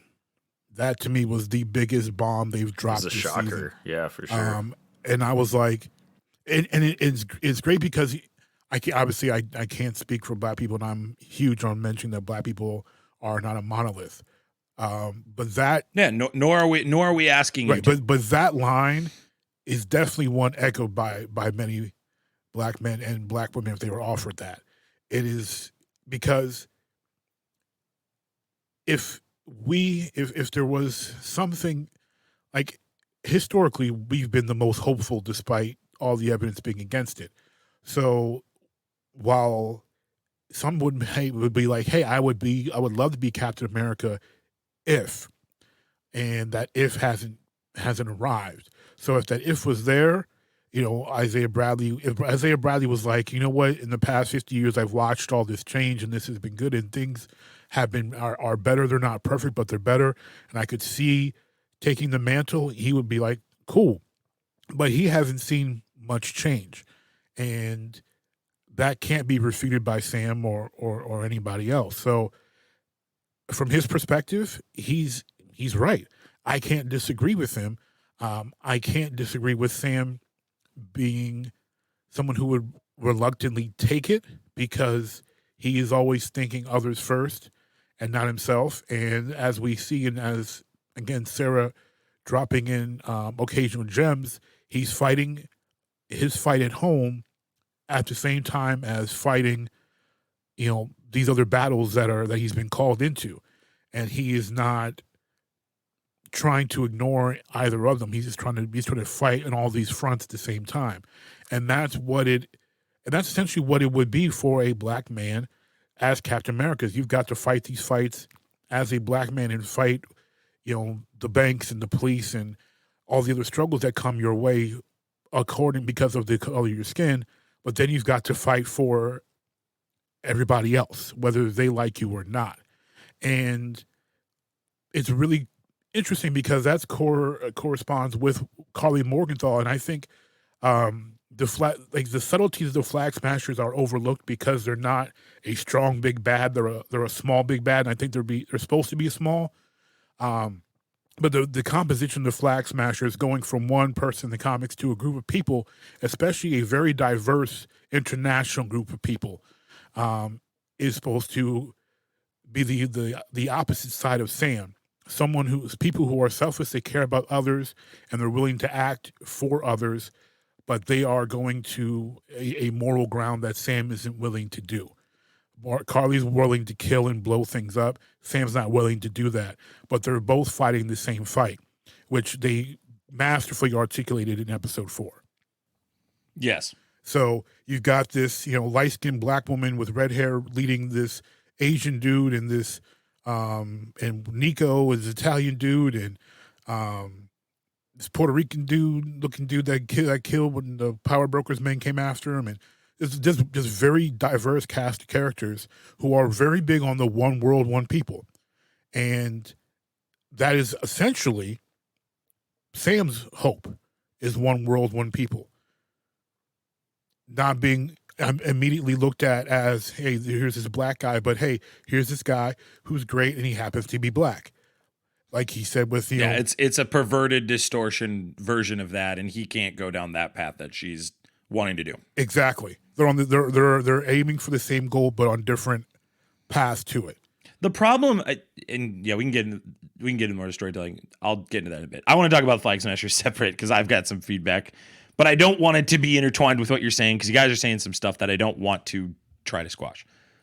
Isaac, is there anything you'd add on this specific subject with Isaiah Bradley? No, I mean, I think the way they've handled it is awesome. And I think, you know, like you said, Max, I mean, this is something that I was ready for. And I can't speak for anybody else. But I think this is, you know, what a lot of people that are watching this show need to see and need to hear. So yeah, I mean, I really appreciate your guys' perspective on this. Really is enlightening to talk to somebody, you know, that are taking it from your guys' perspective. So really appreciate that. Hopefully, we are being perfectly balanced as all things should be. Cool. Let's dig into the rest of this, man, and this John Walker fight at the beginning. Captain America fight. Mark. Technically, I knew he it is was still coming. Captain Yeah, I know. America. He at this wasn't point, so stripped of He's that not title Captain yet. America. I don't care how many times he tells me out loud he is Captain He was America. Captain He's not America like for Captain the America. first 4.1 episodes of this series. I've been waiting for somebody to beat the crap out of John Walker, so this is a great scene. Hey, this is what I thought about after watching this. I was like, Max, you got pretty this perspective from Max. I had to do this. Max, if I saw someone, if I was in the situation, I'm Captain America, you're Battlestar, someone punches you in the chest and kills you, I don't care who I'm running down out of that group, I will murder that person for you because that's how passionate Yeah, I would be. I'm in that for boat you. with you. I'm in that boat to an extent. Whatever, bro. I'm not gonna I'm not going to lie about the person that killed you and chase some random person and kill them. That's Well, the line. I'm going to totally That's the lie because then I'm problem. going to go hunt down the real person in the shadows and do what I really want to do to them. Yeah, I know. It's the long con, and I appreciate you metaphorically having my back. Okay, I that's my really piece. do. And yes. Walker thinks that they're going to work together, and they basically say we're taking that shield directly from you. It erupts into this massive fight scene that. So this is. I just wrote the cliff notes of this. Sam gets his wings ripped off after trying to pull the shield with his grappling gun thing ish. Bucky actually, David, you're talking about that PTSD stuff. Like, that is the mirror here, right? That is the storytelling mirror we see is Bucky's looking at like, this is what I would be if Steve does not think highly of me, right? Because I'm just a person that fights on behalf of whatever the agenda or flag is, right? And we get Bucky holding the shield, we get Sam holding the shield, we get all three of them holding the shield. Walker proves to be not just a capable fighter, he almost kills Falcon. And it ends with this body like Bucky basically baseball bat tosses him into the shield. Amazing. I out loud went, "Oh my gosh!" I was like, "What on? They all just died. All three of them are dead. How are we having a sixth episode? X-Men We're show done up. now." No, that was a pop scene because it's 8:00 in the morning and I'm watching this. So I'm watching it on my PlayStation. I have my Arctis headphones on so that my kids who are doing school can't hear it. And so it's all quiet, and all of a sudden I'm like, "Oh snap!" When that happens, because that was crazy. I did not see that coming. And not even to mention, this is like right at the beginning of the episode. Like, I thought we were going to get this fight like at the end of this episode, maybe even in episode 6. This is like smack dab, like, boom, we're taking down John Walker right now. Highest of praise for this show, Isaac, is they've done this with every big moment. They've always put it earlier than I thought. Loved it. And I love it. And I am so, like, these writers have absolutely crushed this show. They are literally the opposite of the WandaVision writers. Oh God, Here we go. Oh, they didn't give me coming. hour-long episodes from WandaVision. They didn't give me coming. the characters I want. Mephisto never showed up. I look like a fool. all this for a boner joke? Boner joke? It ends in this mass. I mean, we all agree, like, this fight was just It was bananas. great. A fight. This is what I nothing wanted else to to see. say. I mean, they're beating the crap out of each other, and they eventually beat the crap out of John Walker. It's exactly what I wanted. I can't believe they put it. I can't believe on top of everything, also Disney puts in a brutal arm break. Yes. For I'm real. like, oh, Yeah. the kids are Arm break. watching this, Disney. Well, I mean, end of last episode, they literally had John Walker murder a dude with a shield. But we didn't see the shield but actually you hit the didn't body see and chop his that. head You didn't off. see that, but you saw the blood. And honestly, like, if this was not on Disney Plus and it was rated, R or whatever, he would have wish. decapitated that guy 100%. I would have loved to see that. He Instead would of have him putting the decapitated shield that on, guy. he holds up the head and be like terrorist and throws it on the like ground. that's honestly when that happened in episode 4. That's what I thought was going to happen. He held the shield up, and I thought he was decapitating the guy. That's like, what else do you do with a shield? Like, I mean, and then it's the flashback to Civil War when Captain America does that to Iron Man and just like puts it into his chest piece. It's just like wow. to the arc Crazy. reactor. Yeah. Which I think which is Walker did, because you still see his head, Nico's head, laying down. So Walker smashed him in the chest, but still, that was brutal. It was brutal, man. Yeah. This scene would have absolutely slapped in the theater. Oh my Oh my God. gosh, it totally would have. Oh yeah, definitely. Like, this is the one of the few scenes I've seen where I'm like, man, this would have maybe been better in a theater, to be honest. Well, some smart that. theater can just slap all 6 episodes together and show it. It would be great. Seriously, dude, this was crazy. I was like, this is theatrical, man. I was impressed. We get Sam wiping away the blood again. The use of imagery in this show is just fantastic. They have used that shield to convey so many messages. It's ridiculous. It might be the most well-known symbol in the whole MCU. I mean, it's Marvel's most well-known symbol. You see that symbol, it's immediately Marvel. Like, everyone sees that shield and knows what it's tied to. They don't even have to be comic fans. Like, they see that shield. Oh, that's Captain America's shield. It's my 2-year-old knows what it is. It never ceases to amaze me though that these writers just find unique ways to just do something different with the shield. Well, how about Sarah's kids playing with it? Yeah, dude. That was fantastic. I love that. I mean, you talk about the hope of the future, man. I mean, like that's it right there, right? I mean, it's good stuff. This is a little bit of, I mean, a throwback, but like episode 4, the last image of John Walker holding the shield with just blood dripping off of it, that might have been like one of the greatest shots we've seen in the MCU. Like that was amazing. And it was haunting. It was just like, what is happening what just happened? It caused Wyatt Russell to get death threats. So yeah, man. Yeah. Craziness. Not for me. I was gonna say Mark was all excited. Mark was sending him love letters and I'm glad he died. Scented flowers. Battlestar was my favorite. I would just make another shield for Sam. We have 2 of you. Battlestar got a revenge, but not really. Poor Battlestar. We didn't see a dead body, so he might come back. You never know. It's Marvel. He comes back in the end. My prediction: Lamar is alive. End credits scene, episode 6. Ooh, love it. All in. Ooh. I know Matt wrote that, and I was like, "That's not." But again, yes, it is. But again, the power broker, who is 50 Cent, the power broker. Is that your prediction? It's 50. That's like the actual rapper. It only makes sense. The power broker in the comics is a man. We're not going Curtis down this Jackson. road again. No. And Curtis Jackson, 50 Cent, has a show called Power. This is not happening. Go on. 50 Cent should portray the power broker. It would be hilariously funny and very Marvel just to throw a curveball like that. That would be great. And he brings Lamar back, bringing a brother back. It works. And just like in the comics, the power broker gives Lamar the serum and restores him to, this time it will restore him to life. I'm calling it. No question in my mind. There's not another podcast touting this unless you've said it on Jeek Nation. I haven't No yet. question in my mind. Because it's ridiculous. You got an exclusive. David is embarrassed. We're going to get an email from David later. I'm so sorry he said the 50 Cent thing, guys. I'm so sorry. He did it again. He said the 50 Cent. Y'all just I told mad him you didn't pre-show think not of the to say the connection 50 Cent. first. Curtis Jackson. Hey, if it happens, dude, you're coming right back on here and you're taking the biggest victory lap of all You time. better believe it. You will. We will. Oh, man. Big time. Sam gives his wings to Torres, guys. Again, like we're just speeding up. Great things here. transition for Torres as the new Falcon.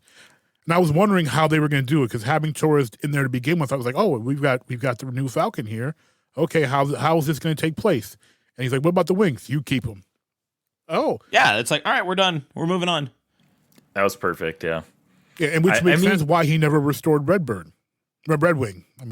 Yeah, we talked about this in our episode 1 recap because, he's obviously involved in that episode, and we were like kind of projecting, like, is he going to become Falcon, or is this just like an Easter egg for MCU? And I think most of us like didn't think it would amount to anything during this series. Like maybe later on down the road, he'd become Falcon. But it's pretty sweet that we just got that, like, oh, all right, here you go, you're Falcon now.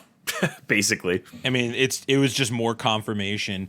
It was so weird this episode too, how they just played with my emotions of, is Sam going to be Captain America? I still was wondering throughout the whole episode if he's going to do it. Like, I know logically, I'm like, he's going to do it, but they were messing with my emotions throughout the whole time, and this is another logical Infinity moment. Bro Robbie's still probably holding out hope that Bucky's going to be Captain America, but yeah, what a boneheaded take that was last week. That is the prevalent hope out there. No. Like you mentioned on the podcast and such, like it's everybody ridiculous. Is standing for Sebastian Stan, and I'm like, I love Sebastian Stan, but there's absolutely no way he's Captain America. Like, it just makes zero sense. Wakanda has decided to make Sam Wilson the new Black Panther, and then Bucky becomes Captain America. Boom. That's So actually when does what 50 Cent come that's in, what though? the That's my box is. question. It's his Black Panther costume, guys. They're like, we thought about it. We had an extra Mark, suit laying you've around. got it. Here you You've go. done it. You figured out Daddy 5e. No, actually, Mark, it's not the Black Panther suit. It's a Black Panther suit, and then it's going to be Bucky's White Wolf suit, and they're just going to be Falcon and White Wolf, the screaming animals.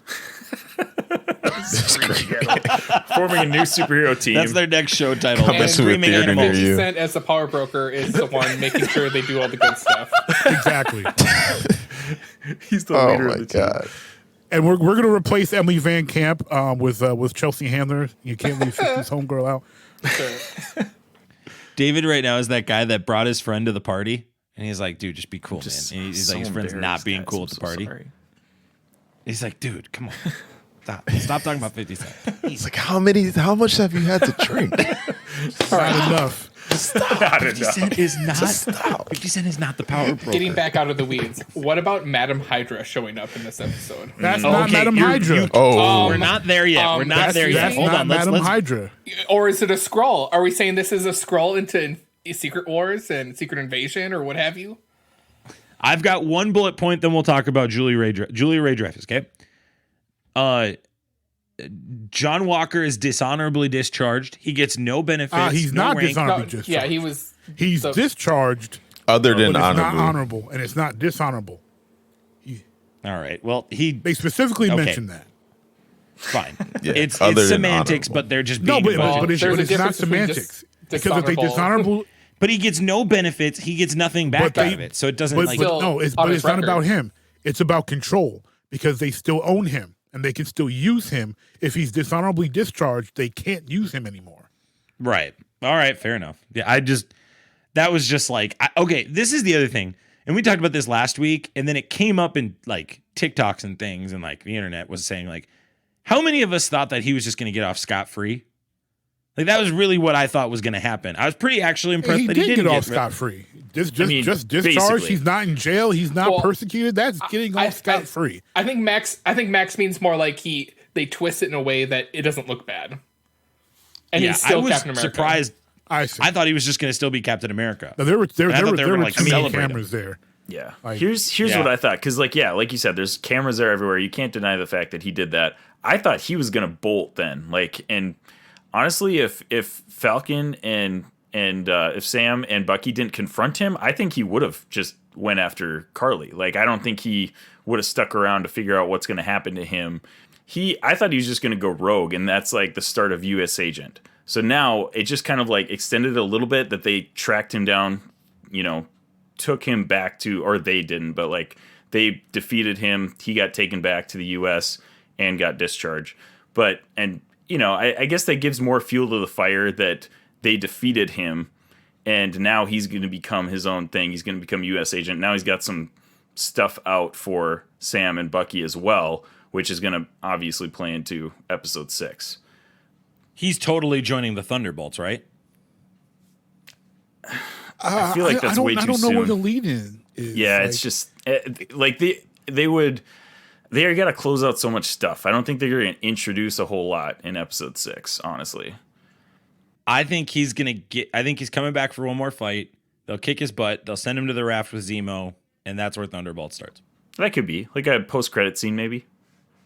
I think from what I'm seeing, Thunderbolts makes more sense because he's so far off the edge, but they have pulled so much comic accurately that they may continue that trend, and he may just become U.S. Agent, and they form the West Coast Avengers, or start that seed, because that's what happened. So it could go either way.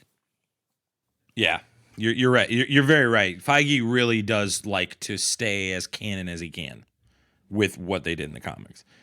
All right, Mark, you talked about this, but I just have to say, if you give me 100 guesses on who this woman that was going to be the special cameo was in this show, I'm not picking Julia Ray Dreyfus. I'm just not.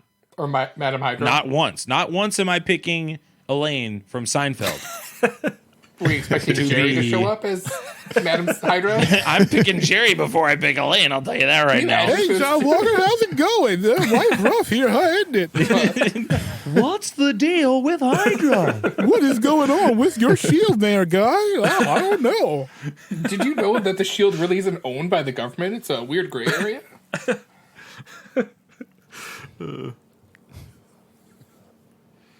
No one saw Julia Louis-Dreyfus showing up in this. Not a chance. They really did a good job of hiding it, to be honest. I read nothing. I geeked out. I've had a crush on her since '89. Like, oh, whoa, all right. I was like, what? Go on. Oh yeah, since Day by Day, which is a show you probably never seen or heard of. Yeah. Here we go. Here we go. No, that was a fantastic moment, and she's not Madame Hydra. She said her name. She is Contessa. She is Val, which, if you know your comics, Val is Nick Fury's woman. She is a high-ranking agent of S.H.I.E.L.D. Now, I don't know, obviously, where they're going with this because the current MCU version of S.H.I.E.L.D. has pretty much been destroyed. But doesn't she defect to Hydra though in the comics, like further on down the road? But yeah, Val became Madam Hydra at one point. She does become Madam. She becomes Madam Hydra eventually. But that's by title. Like she's not like the Madam Hydra. And she's also could be a Skrull. That's also in the canon. She could, yes, because she Absolutely. was a Skrull. Everybody Everybody too. Well, Yeah. I mean, Yeah, so she joined S.H.I.E.L.D. as a sleeper agent for Russia. She had a very, as you just referenced, Matt, great relationship in terms of romance with Nick Fury, which would be hilarious to see that happen. Now you'd have to pull in the original actor for Nick Fury. You'd have to pull in David Hasselhoff. Yeah, Hasselhoff. Hasselhoff played Nick Fury in the TV movie. You want Hasselhoff to be her guy? he would have to be the Hasselhoff version because but Hasselhoff is like himself in the MCU already. He's not even multiverse. Yeah, Max, we got to bring back. Fury. I know DC did it first, but Marvel does have a multiverse. We got to get Hasselhoff. We got to get 50 Cent. There's so many people that are going to be coming in Multiverse of Madness. Apparently, Jerry Seinfeld. Yeah, we've got a laundry list of other things we got to get done here first, Matt. I don't Bill know Murray. Bill Murray. Oh my gosh. Yes, please. That's the best casting. Bill Murray as Madam Hydra. Bill Murray as Bill Murray. Bill Murray as MCU. Galactus. I love it. But she did infiltrate Hydra for Leviathan. She's double crossing everybody. Oh yeah, you can't trust her.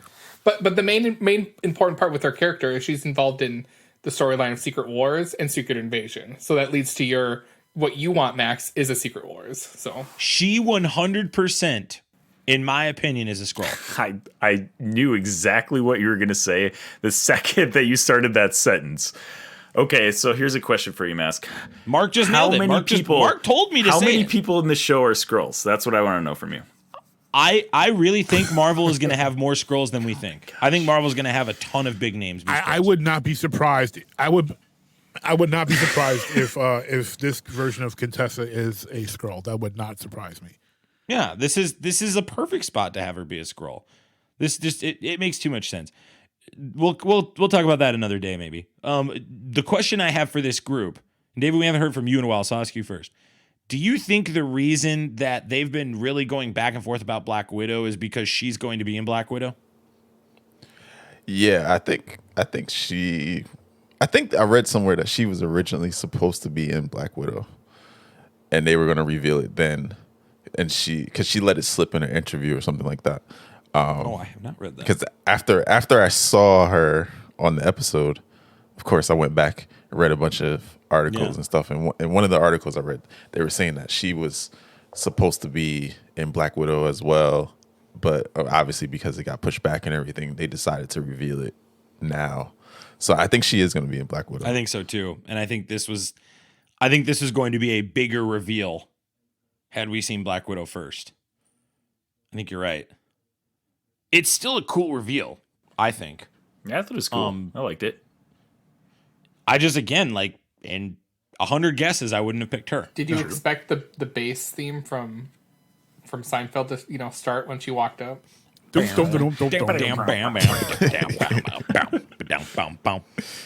Yes, I did, and I was upset. You were expecting the transition music. No. Yeah. We've had a severe lack of theme songs in Falcon and Winter Soldier, and I'm kind of upset. Yeah, they all have identifiers. That would have just been hilarious, like a Marvel version of that as her identifier. It's funny you're speaking of music because I have actually really enjoyed how they combine all the previous Captain America. Oh, seriously, the music, the songs. score in this show is fantastic. It's great. Yeah, but see, It's they so mentioned Trouble Man and they didn't play anything from it. And that's a crime. They're going to play Trouble Man next episode. You think they play Trouble Man when he finally has the shield on? Because that would be cinematic I feel glory. like they have to. I feel like you can't bring it up if they're going to say Trouble Man and Shuri's going to be in episode 6. Like, you can't name drop these people if they're they're not showing up. Well, that was a transition. Well, they've talked about all those things. Like, you don't talk about things just out of the blue and not pay them off later. I mean you can look to WandaVision, but all right. Oh, touche. Captain Marvel. Yeah. Okay, David. Come on. I mean, It would be nice, but Come I on. doubt it. Who is more likely to show up in episode 6? 50 Cent as Power Broker or Shuri? I would think 50, put more 50 money Cent's on- more likely to show up. Yeah. 50 Cent is more likely to show up in episode I'm not going to 6. lie to you. My favorite take ever said on our show might be that 50 Cent is a power broker. Like, Mark, that blows out every crazy thing you've ever thought. Thanks, Mark Thanks, does Matt. not- Mark inspired me to think outside the box. So Mark the is a fun bit. trendsetter. God. Oh man. Well, she'll be back. I just don't know. I don't know when she'll be back, but she will. She knows a lot of stuff. We don't know how she is. Some people think she's the power broker. Do we think she might be the power broker? Emily. I think they're trying to make us think that Sharon Carter is with that phone call. Oh yeah. Yeah, I don't think she is either. That's too. Yeah, easy. they're trying too hard on the okey doke there. I agree. Bucky finds Zemo in the near the Sokovian monument. We get this really great dramatic scene and payoff dating back essentially to Civil War. And Zemo apologizes, saying no bad blood. He expects Bucky to kill him. He thinks that's the end of his life again. And Bucky proves that his moral code has changed. And David, you eloquently spoke on PTSD at the front end and stole a point I was going to say, but I just love how they've really transitioned this character's moral code. Like, for him, he is having to build his own moral code again because Steve, the character that grounded him so much in previous films and moments, isn't there. And so he's having to be his own character interpersonally. I mean, would you add anything onto that from your perspective, dealing with that thing and thinking through that subject? No, I think you're exactly right. And even Sam alluded to it. He said, you got to stop looking to other people to tell you who to be, or something to that effect. And I think that's what he's been doing. And even with the whole, this whole arc with him being angry at Sam about giving up the shield and all that was all about this, him having that. He really didn't have any validation. He didn't have any moral compass. And so it's like, well, if Steve, like he said, if Steve was wrong about you, then what does that say about me? Because that was his only moral compass. Steve was the only one that believed that he could be good because Steve knew him, they grew up together. So everybody else only knew him as Winter Soldier, because everybody else is dead that didn't know him before then. So even the ones that, even the Wakandans, they still had kind of like they saw the good in him, but they still had that history. They still have that. They had the fail-safe to get that arm off just in case. Right. They didn't completely trust him. Yeah. Hey, it's their to the property. point that, They like- have the like right you to said, do with like, it they were what like, they hey. please. That's what I'm saying, man. Like, so many people were freaking out about that online. Like, they literally made him that arm. Like, it's their deal. If they want to take it away, they could probably do that at any time. Sure, they gave it to him to use, but if Bucky doesn't have that arm, he's just like a normal super serum guy without a left arm. Like, And to think about it, they he's gave him that handicapped arm at that point. when Wakanda was going to be attacked. So Right. when, Yeah, like so, how long yeah, does they- he actually get that arm if Wakanda's Right. not attacking Infinity War? Right. Well, it totally makes sense at the time they gave it to him because he maybe wasn't fully rehab. He was fully rehab, but it was like fresh basically when they gave him that arm. Yeah, they didn't have anything to go on to know that it and worked. everybody's talking about like, oh, his agency. Oh, then they took his arm, and he's so dependent on his arm. Like he had that arm. Like realistically, he had that arm for 2 hours. Like they gave, they showed up. They gave him the arm. He's like, "Who are we gonna fight?" Thanos' forces showed up. They fight. He gets dusted. That he gets dusted. He had the arm for like 2 hours. Do you think the arm got dusted with him, or do you think the arm just like no? The arm dropped? got dusted with The him. gun he was It holding should've got dropped. dusted with him. Kevin Feige was like, hold on, time out. Kevin Feige was like, we need the gun. Leave the gun. But it's. I mean, Rocket was probably sad that the arm got dusted with him. He would appreciate it if it just dropped. For He could Rocket. just He pick doesn't it need a up. moment to celebrate. But Sorry, go ahead, But the Matt. show starts. When this show starts, they mention that it's only been 6 months after the return. So he's had that arm for 6 months in 2 hours.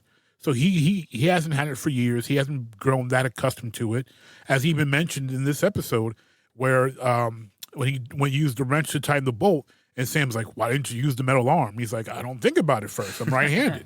That was a great line. Yeah, I loved seeing the Dora Milaje was great. Hearing they're taking Zemo to the raft was a wild thing to That hear, was because that interesting. means he's I for was not sure in expecting Thunderbolts that. now. I wasn't expecting that either. To bring in my first, my beautiful wife Kelly said, "Why would they bring him There there it is. and not to Wakanda?" That was her take, and I was like, I don't know, like how do. I believe this is T'Challa's way of honoring what the world wanted to do. I mean, that's about all I got, because I'm with you. It's I mean, that doesn't make sense I don't know. after the Dora Milaje have jurisdiction wherever they find themselves. Right. You say Yeah, all that, that's- but like, that's we're gonna what drop throws me homeboy off, off at the is like- raft. I mean, this is a sad point to make, but I really think that Chadwick Boseman was going to be in this series. I think he was going to Yeah, be it's the one possible. talking instead of Io. I can't see him having the time to spend that intimately with healing Bucky's mind. Like I can't see that. Well, because It he may- wasn't really. Yeah, I just. He Yeah, it seems had a to little stay- too much. Yeah, he was more invested in Steve than he was he's in had to Bucky. stay, and he still had some feelings against Bucky, even though he knew Bucky didn't kill his dad. Like there was still some tension there. I guess I'm more speaking to the Zemo part of the story versus the Steve part of the story and the Bucky part of the story. I think that was the plan. And I think Io was going to still be there. But I just really think T'Challa was maybe going to be in that scene personally. But I don't know. I could be wrong. And you guys are making great points too of like, how is the king of Wakanda going to have this much time to care about this little thing going on in Sokovia? That's a great point. Yeah. Not to mention, they probably would have been filming around this time, so he probably wouldn't have been able to. But isn't the draw of these shows to be interconnected? I don't know. You bring in Wakanda. Well, if that was the case, where was Doctor Strange and WandaVision? Your theory's a bust right there. Or where was Captain Marvel? She's off world because there's other there it planets. is again. We're bringing up Captain. She's always off world. She's always busy. What's Captain Marvel doing? Oh yeah, she's saving an entire universe. Get out of Whatever. here. We don't Okay, know. here's something we have interesting no though. visual of that. So if they bring him back to Wakanda, like there's probably a less chance that he escapes from Wakanda, right? Very like, less. There's There's right. very little chance. So they bring No him to the chance. raft. We could possibly see Zemo again in this episode. And here's a theory that I put on TikTok that I'm still like kind of formulating. I think it's possible that Baron Zemo is the power broker. I think that they've set him up as a really cool pulling the strings type of villain. If he somehow comes around and it's all been him the whole time, that would be epic for his storyline. Now, there are some hangups, like why would he want people to make super soldier serum in the first place? Like, that doesn't really make sense to me. But if you could find a way to explain that, I think it's possible that he could be the power broker, because that would be a sweet twist in the finale. I think they're setting him up for Thunderbolts right now. I think they're just trying to get everybody to My the round. concern with that theory is that ruins a whole bunch of potential X-Men stuff, and I don't want that to happen. I agree. Madripoor was absolutely an X-Men setup. Yeah, Mojo's going to be the Power Broker. Even if it's years, it could be years from now. It might not even. It could be 4 or 5 years from now. But there is absolutely a setup for Wolverine. You mentioned you go to Madripoor. You have Zemo do the iconic patch line. You know, you smell that, like that is huge X-Men. And you bring up Smiling Tiger, who again X-Men related, Selby X-Men related. Yeah. Like you better do something that doesn't ruin that tie-in. I don't think it. I think they could make it work where it wouldn't completely ruin it, because, I mean, to ruin it, you would. I think, like, if this person, it's very unlikely that the Power Broker is a mutant, right? So it really could be anybody. That I personally think it's going to be somebody that we've seen already. I don't think they're going to throw somebody new in this role just for a one-off episode. So I don't think that would necessarily ruin the storyline. I think you could still make it work somehow. I think really, I mean, honestly, this is at the end of WandaVision, the last 3 episodes, I had given up formulating all of stuff. And at this point, I'm almost at that point. Like, this show has not frustrated me as much as WandaVision did, but I'm just excited to see how episode 6 plays out. So if Zemo doesn't end up being the Power Broker, that's completely fine. It is 50 Cent as Mr. Sinister. That's who it's going to be. No, it's 50 Cent as Even Mephisto. better. Max is getting triggered right now. That's enough. I will host this podcast straight to the ending if we don't knock it off. Do it. You know what? There's no top 5 today. Gasp. Too much talk about Mephisto. No such thing. The touchy subject.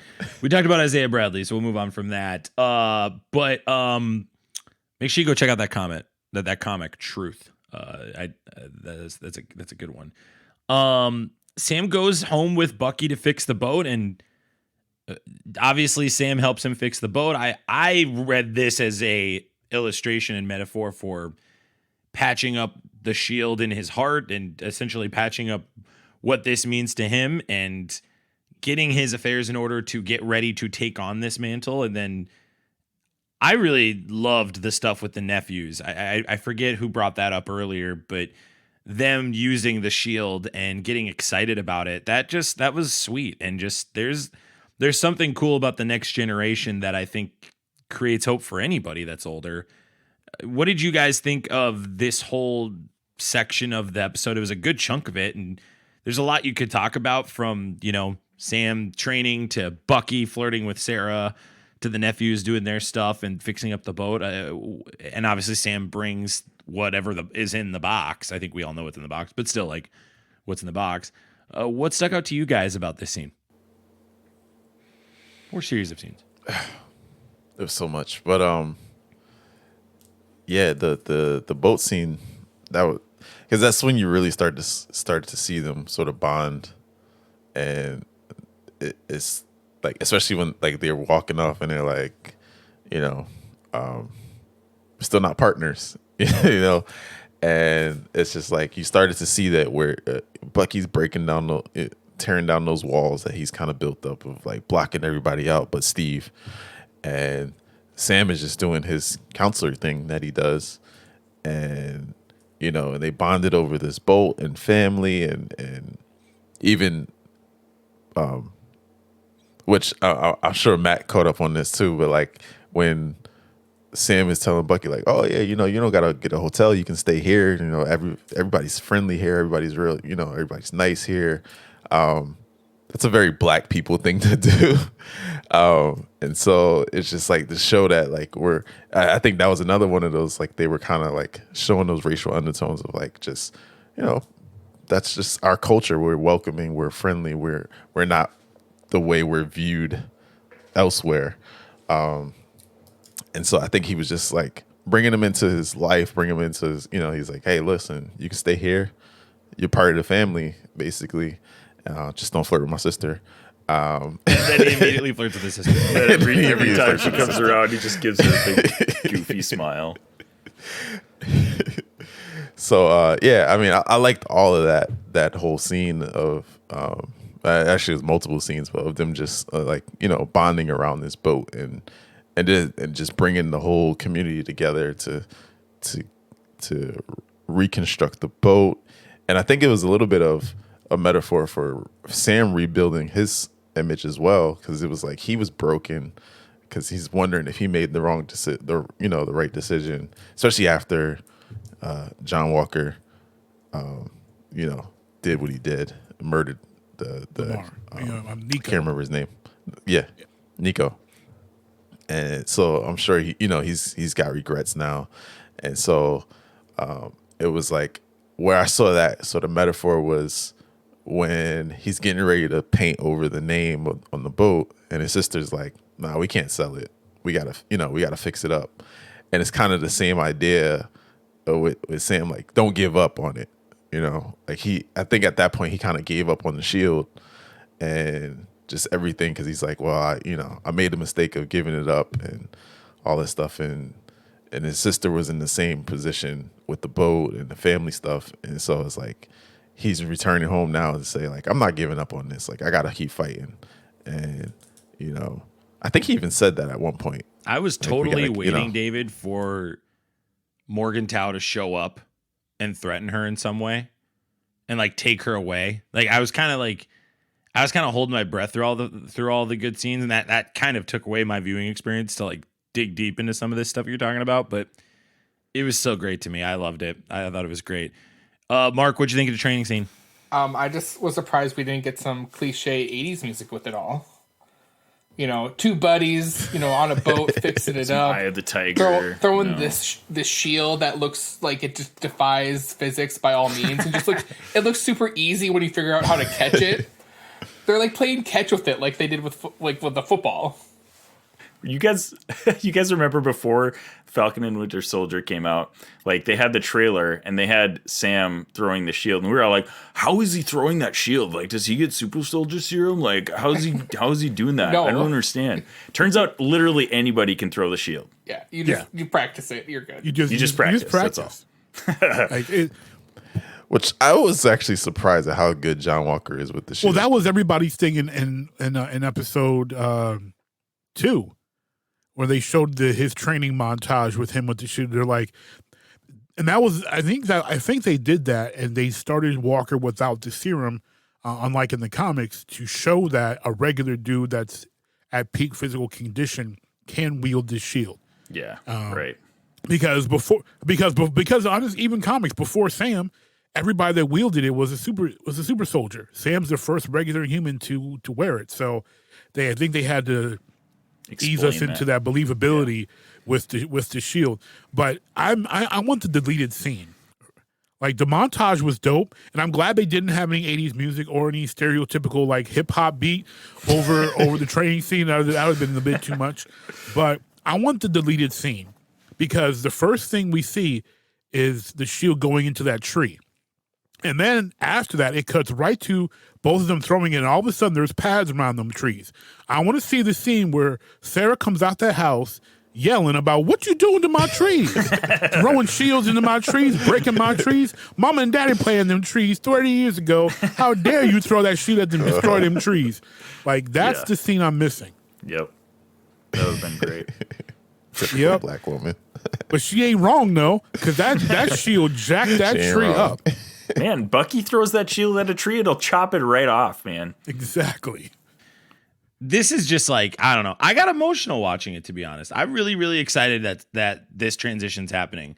This series has made this transition really like worthwhile. It's made it impactful in a way that I didn't anticipate it to be. I've really been very surprised, obviously talking about everything we've talked about this episode. The journey to get Sam to being Captain America, man, is just like, what a journey. Great job. And this was just fun to watch. It was good to see them, to see Bucky finally like reciprocate their friendship, because it had been very one-sided until now. Yeah, and again, you can't undersell the fact that Sam is a very good grief counselor. Yes, absolutely. Very good. You can't ever undersell it. It's just really, really great. John Walker apologizes to Battlestar's family. He lies again about the killer. It's just, this guy is such a clown, Mark. I cannot believe that you'd ever defend this He's giving the family Joker. closure. What if he tells them the truth? They're going to be still. He's stone-faced the whole time. First of all, get out. First of all, go ahead. Lamar's sister didn't believe a word of it. Mm-hmm. Yeah. No, thank goodness. You can see it I'm all glad over her somebody face. didn't buy that garbage he was spewing. Hey, I'm not. You know what? Screw you, Max. Well, are you still defending him now that he's not Captain America, though, Mark? Because that seemed to be your whole shtick, is that he's Captain America. Now he's not Captain America. Well, what do you do he now? did his job. Like, going back to in the beginning, he was trying to get his point across. He did what he was trained to do and told to do, and then they stripped him all of his titles. Because he killed a person. He killed a terrorist. Wah wah. Oh, I guess you heard it here first. Aww. Heard it here first, Infinity Bros. Max and Isaac are in support of terrorism. Gosh. Okay. Wow. Well, I didn't see Nico do anything. I didn't see Nico do anything terroristic. All I saw was Carly blow something up. Nico wasn't even around. when that happened. Carly was the one that killed him. He didn't even do anything. The Flag Smashers. He's still part of the group, guilty by association. Hey.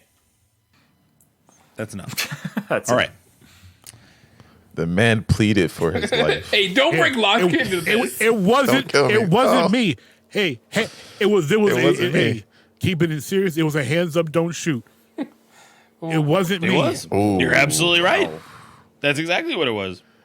Did you guys? So, did you bringing that up? Did you catch the symbolism of John Walker saying, I was a soldier. I did what you guys trained me to do," and his treatment versus Isaiah Bradley, and what basically following the same orders and his treatment. Dude, I didn't parallel those. Where I paralleled it was original Captain America, and Steve goes and saves Bucky and all those guys, and he's celebrated. Like everybody rallies around him and celebrates him, and Isaiah Bradley comes back and they throw him in jail for 30 years.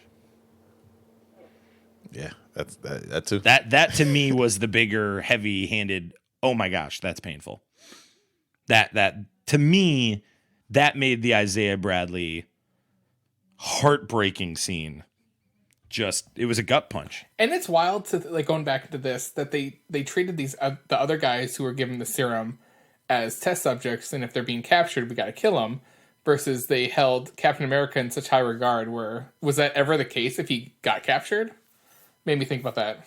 Yeah, they gave him like a ceremony. They're like, all right, this is a ceremony. It's a big day, blah, blah, blah, blah. No, I'm saying like the comparison of how Captain America as an individual is treated, and then the secret the secret works of building more super soldiers was just, that was. And I'm sure you're right. And I think in future things we'll find out that other countries were doing it too, right? Like I think the super soldier serum is one of the biggest events in this universe that really sparks a lot of the reason these superheroes exist. And it just shows the prejudice and shady stuff the government does.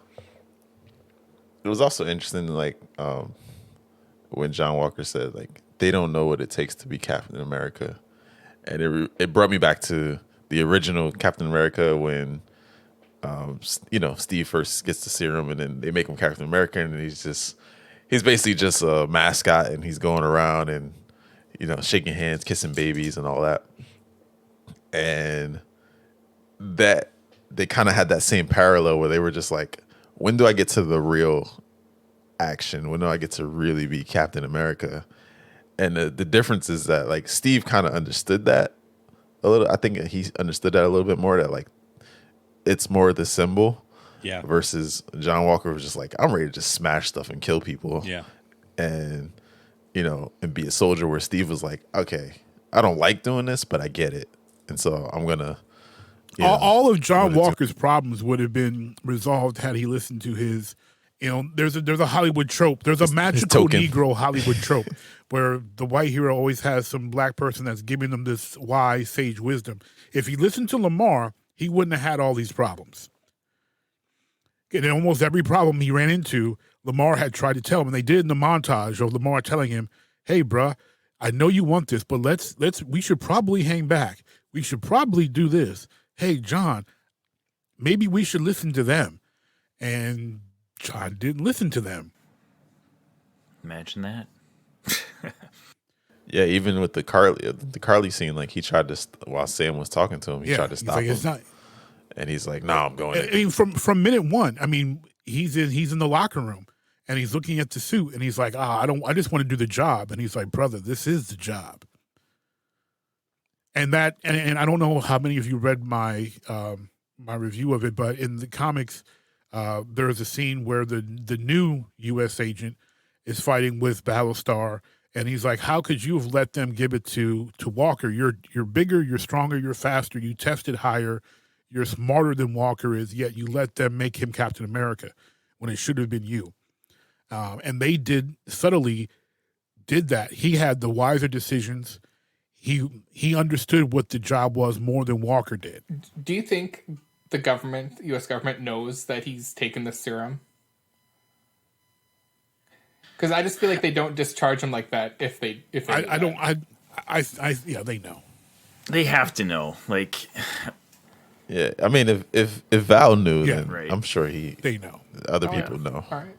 Plus, they've got video of him just like murdering this guy. I mean, I feel like there's probably too much on video to say that he's just like a rage-induced normal person. Like, I don't know.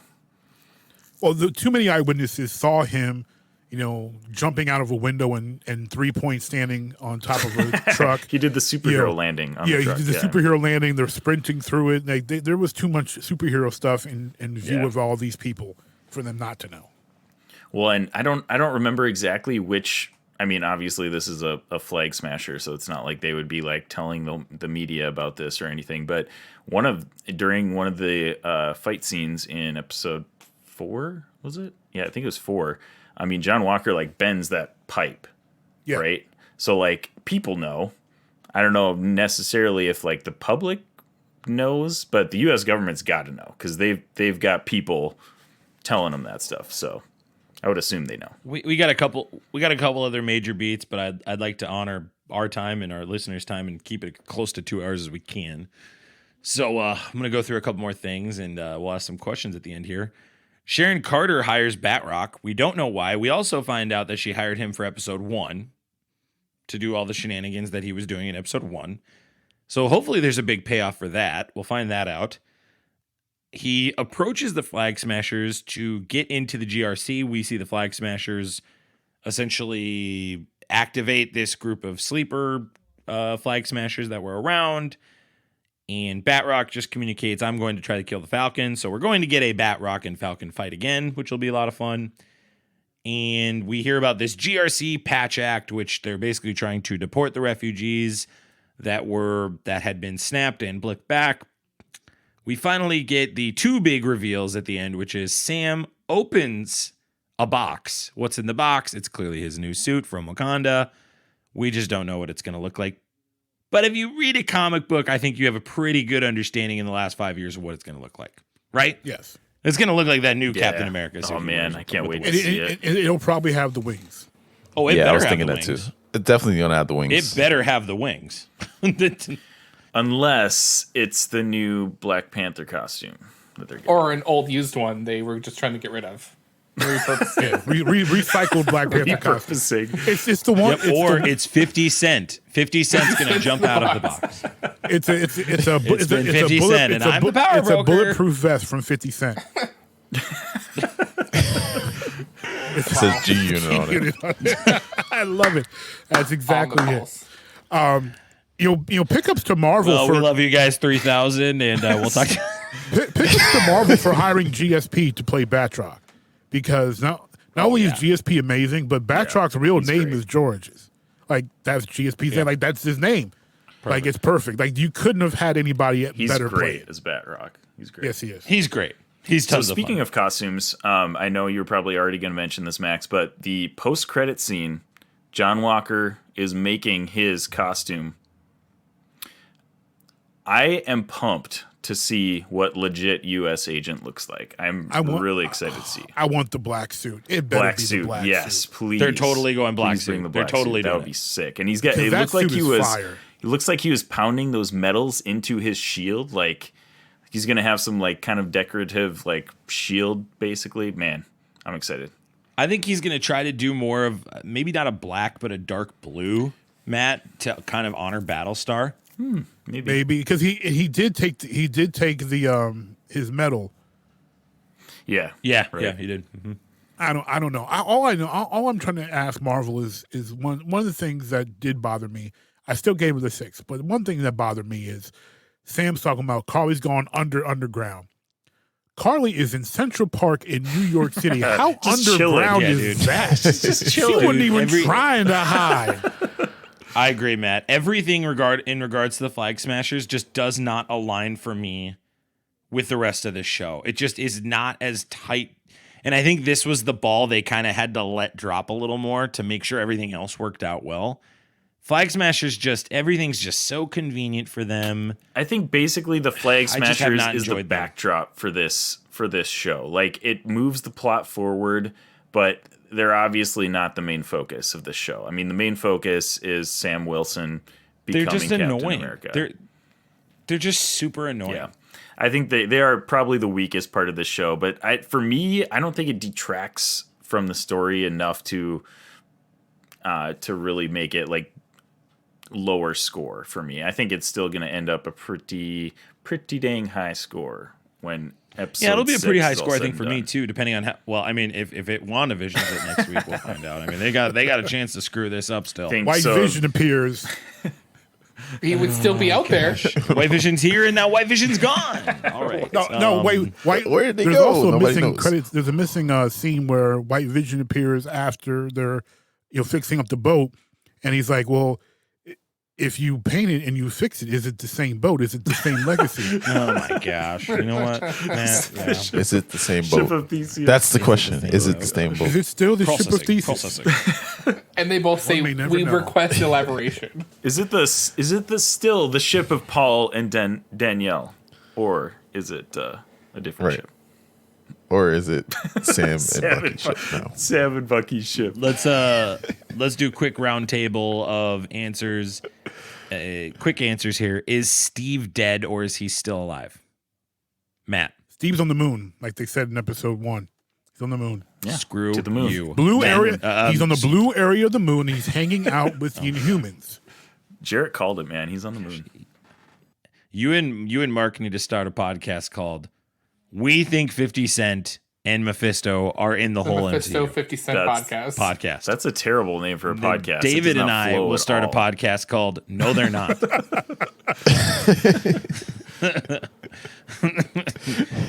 David, is Steve dead? Steve is alive. I think he's alive. He's in hiding, but he's alive. Yes, he is. Isaac. I don't know. Like this whole time, I've thought 100% that he's alive, but they really have been talking about him like he's dead. They have not straight up said that he's dead, but they sure have been dropping hints that he is. I still think he's alive, but they're making me double guess. See, they won't say that he's dead. They keep saying that he's gone. Yeah. Yeah, they don't. They've not He's said dead. alive, Mark. and we as a fandom are just waiting for the MCU to pass time through his body to make him young and make him nomad. Yep. That's exactly what's going to happen. I agree. They're going to. They would not have shown us the Scott scene and with Ant-Man and Endgame if they weren't planning on doing that to him. I completely agree. Who is the power broker? Well, I'm it's holding on to 57. Justin Hammer. You heard it? Yeah, we know Matt's answer. David. I don't know. I think I disagree with you guys. I think it is Sarah Carter. Sharon Carter, I mean. Yeah, I think it is. I think they're trying to red herring you, but I think it's really That's okay. I think it's honestly Sharon at this point it wouldn't shock me. Isaac. I think it's either Baron Zemo or Sharon Carter. I think Sharon Carter makes sense. I don't think it would be the coolest reveal in the world, but those are the ones that I'm thinking right now. yeah, like, going off of WandaVision, you can't go too far in the weeds, but I'm gonna do it anyways. It's 50 Cent. I would be As Mephisto. 50 Cent playing As the power Mephisto. broker. Yes. As the power broker. I would love either Justin Hammer just bring it back to another character. Oh god. Or I don't remember if it was on the last podcast he talked about or whatever, but having just an X-Men villain, like either it be Sinister or like Mojo or someone like that. I think that'd be just unique and out there. So Make it Sebastian Shaw. That would be perfect. yeah, there you go, another one. Or like Bolivar Trask or something. J-Buck actually took that theory we had, Mark, and put it on TikTok. It got significant viewership. So look at us not getting significant viewer on our TikTok, but providing for somebody else's with what TikTok. you have, and don't dwell on what others have, Max. And my 50 Cent theory is going to blow up your reaction. So don't worry. I hope that happens. This is your invitation that if it is 50 Cent, you're coming right back here. You're changing your plans and you're making time for us so you can victory lap. We'll get Isaac back on. We're definitely getting David on if that happens because I got to hear what David thinks. David's gonna poop his pants if he sees that, and he's not gonna know what to do. He's gonna be like, "You've got to be kidding me! You've got to be kidding me!" Oh my goodness! All right, well, let's head over to the top 5. We're going in 3.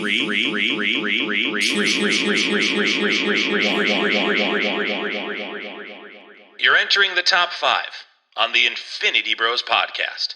Starting now. Every week we like to close the show out with a top 5 of things that we are maybe talking about throughout the week or water cooler discussion. This week we wanted to do the top 5 villains we want to see since the Power Broker is still kind of up in the air and up for grabs. So who is your number 5? Matt, we'll start with you. My number 5 is someone that should be there, and I'm really hoping it, since we've already seen him do a masterful job, and that is Vincent D'Onofrio's Kingpin. David. That was actually my number 5 as well, Kingpin. Isaac. My number 5 is somebody who I think that they actually had planned down the road specifically as a villain for Black Panther. I don't know if that's going to be changed, but I would like to see Namor as a villain and see him face off against Black Panther. That would be really cool. I know he kind of is whatever. I don't know if you want to call him an anti-hero. He kind of just serves his own purposes or desires, but like he is a good villain, and I think it would be cool to see him in the MCU. Max, I got to touch on Isaac real quick. Remember when I said probably Namor is probably somewhat involved in Endgame or something like that, and you were like, "You're yes," and then We gotta go back and look at some of our wild there's theories from an Endgame. earthquake underwater in Wakanda, so Yes, Mark, I I've said, remember I remember that episode. I came back and I was like, Mark, I cannot believe you called that BS. just pulled it out of my Somehow bag landed of that crap. one. I don't know how you did that. Okay, my number 5 is You're a volume shooter. Eventually one will go in. my number 5 is Apocalypse. My number 5 is also Kingpin, ironically. I think that's great. I also, with you, Matt, it has to be Vincent D'Onofrio. Got to be. Yes. Oh, yeah. And we're not considering the Has to be. Netflix series part of the real MCU, even though it kind of is. It's Not like at all. MCU adjacent. No. Okay. Restart it. All right. Restart it. Well, I I think they're hope they going to bring restart Vincent it D'Onofrio anyway. in. But Be like Kingpin. Yeah. yeah, they just need have to. They need to honestly bring They back need most to of that sign cast. him. They can bring them all bring back, but Yeah, bring back Mike Bernthal Coulter. as Mike Punisher. Coulter's a great Man, Luke Cage. Bernthal is great as Punisher. Yeah, everybody but Fist. dude that played Danny Rand, because he was yeah, Yeah, Danny Rand sucked. Yeah, you're right. that was bad. Get Danny Rand out of here. Iron Fist. I'm going to start number 4 because it's the villain that everybody expects me to put on the list. It's Mephisto. Gasp. If we don't get Mephisto at this point, Marvel Audible knows gasp. that the fans want Mephisto. It makes no sense not But to. you couldn't have Mephisto look like the devil, based off of the Or 50 Or cents. 50 cent. Because Or 50 to market Dare. in China. We have talked about 50 Cent more on this podcast than we ever Matt's will number again. one rolls around. The villain that we need in the MCU is 50 Cent, guys. That's right. Matt, number 4. Please, save us. It's 50 Cent. For me, it's honestly. I hope it's not. I hope that counts as foul is counts as foul, or at least a scroll, because Madame Hydra is someone I would love to see in the MCU. Yeah. Great. David. It's already been done, but I would like to see it done correctly. I'm going with the Mandarin. Yes. I think we'll see. I think we're going to see that sooner than later. Isaac. My number 4 is Venom. I'm okay with Tom Hardy's Venom. I wouldn't mind seeing him recasted for the MCU, though. He's like too great of a villain, anti-hero. Again, one of those guys who he kind of does his own thing. I would love to see him face a Venom face off against Tom Holland. That would be amazing. And the stuff that they could do with him in the future of the MCU would be really cool. So, love to see that. I choose to not acknowledge that Venom. Of course you do. So, Wow. Mark, number 4. Galactus. Bill Murray Galactus, specifically. Bill Murray Galactus. Dude, if we have to, Isaac, just go ahead and Yep, write this down. We need to have a meme that is like no spoilers, no context spoilers for this episode of the Infinity Bros I'm podcast. down. I'm down. As Bill Murray, Galactus. 50 Cent. Rajon Rondo, Bill Murray. And 50 Cent, and maybe 50 Cent takes 2 panels. We talked about him a lot. You're right. One we about did. him is We Mephisto, and one about him is the Power Broker. Yeah, for sure. For sure. Number 3. The guy playing the guy playing the other guy. Yeah. Number 3 for me is Norman Osborn. This world needs a Norman Osborn for the street level characters. Matt. My number 3 is also Galactus. Galactus does not have to be done by Bill Murray, but it would be entertaining. Okay. You've got I've flexibility. got flexibility, but definitely Galactus is a must-have, especially if you're going to bring the Fantastic Four in. You've got to have Galactus. David. My number 3, also related to Fantastic Four, Dr. Doom. Yeah. Let's go. Yep. Love it. Isaac, number 2. Well, my number 3 yeah. that you skipped is And my number 3. Kingpin. We skipped your number 3? And Mark's. You skipped both of us, huh? Oh, I'm sorry. I meant to say 3, not 2. I'm sorry. Kingpin. You guys already mentioned it. And D'Onofrio was fantastic as Kingpin. Please bring him back. That would be amazing. Mark? My number 3 is Onslaught. Love it. All right. I don't know if we'll ever see it, but I love it. That'd be big. Number 2 is Magneto for me. Number 2 is Magneto. I think I even struggle to put him as a villain because sometimes he's not a villain. Would you like to see him He's that recast good. or Fassbender back? I'm cool with them recasting everything. They gotta move forward. I'm cool with it. Just rip the Band-Aid off. It has to happen eventually. Let's just do it now. Number 2, Matt. Number 2 is going to be. It's tough because I was thinking about Osborn, but I'm going to say for me, number 2 is I have to be the Sentinels. I need to see Sentinels. Ooh, That'd be cool. That's a specific one. I like that. David, number 2. My number 2 is Magneto. Let's go. People get the bit. They get it. They get it. Every podcast needs a good straight man, and David is absolutely filling that role in Jeek Nation. Like the parallels between me and David, and then Mark and Matt are wild. I don't know if you're a true straight man though, man. because I'm not. No, you're right, Like I'm not. you're like David a is way polarizing. more of a like straight you're man than all I am. in on something or not at all. Like that's That's you. fair. That's fair. That's fair. Yes. But I really appreciate David's like just pure like Matt is off his rocker. Oh yeah, He's off his rocker. Oh, yeah. I'm not with him. He's my guy, but I'm not with him. Love that. Yeah. Isaac, number 2. My number 2 is a personal favorite. I would love to see a well done Lizard for Spider-Man. Now, Lizard is one of my favorite villains of all time. I just love the aspect of like he doesn't really mean to do bad things, but he can't help it because he literally turns into a lizard. I really love that character, and it was unfortunately just really poorly done in Amazing Spider-Man, and I would love to see a good version of Lizard. So there were a lot of things poorly there done sure in were. Amazing Spider-Man. Yeah, a lot of things. Yeah, there were. Mark, number My two. number 2 is Nimrod. Mark's got an edgy list. I like Mark's list. Did you expect anything less? No, absolutely not. Could you imagine if Nimrod showed up? That. If Nimrod shows up, then it's like I better see Cyclops and Wolverine behind them all. All right. Right. Number 1 for me is Doctor Doom. I'm ready. I think the MCU is ready. They have not even brought up Latveria. I cannot wait for him to be in this universe. I cannot wait. I'm pretty pumped for Kang too, but I didn't even put Kang on my list because I'm like, I know he's coming down the line, so I just didn't want to put him down. But Doctor Doom, man, number 1, Doctor Doom.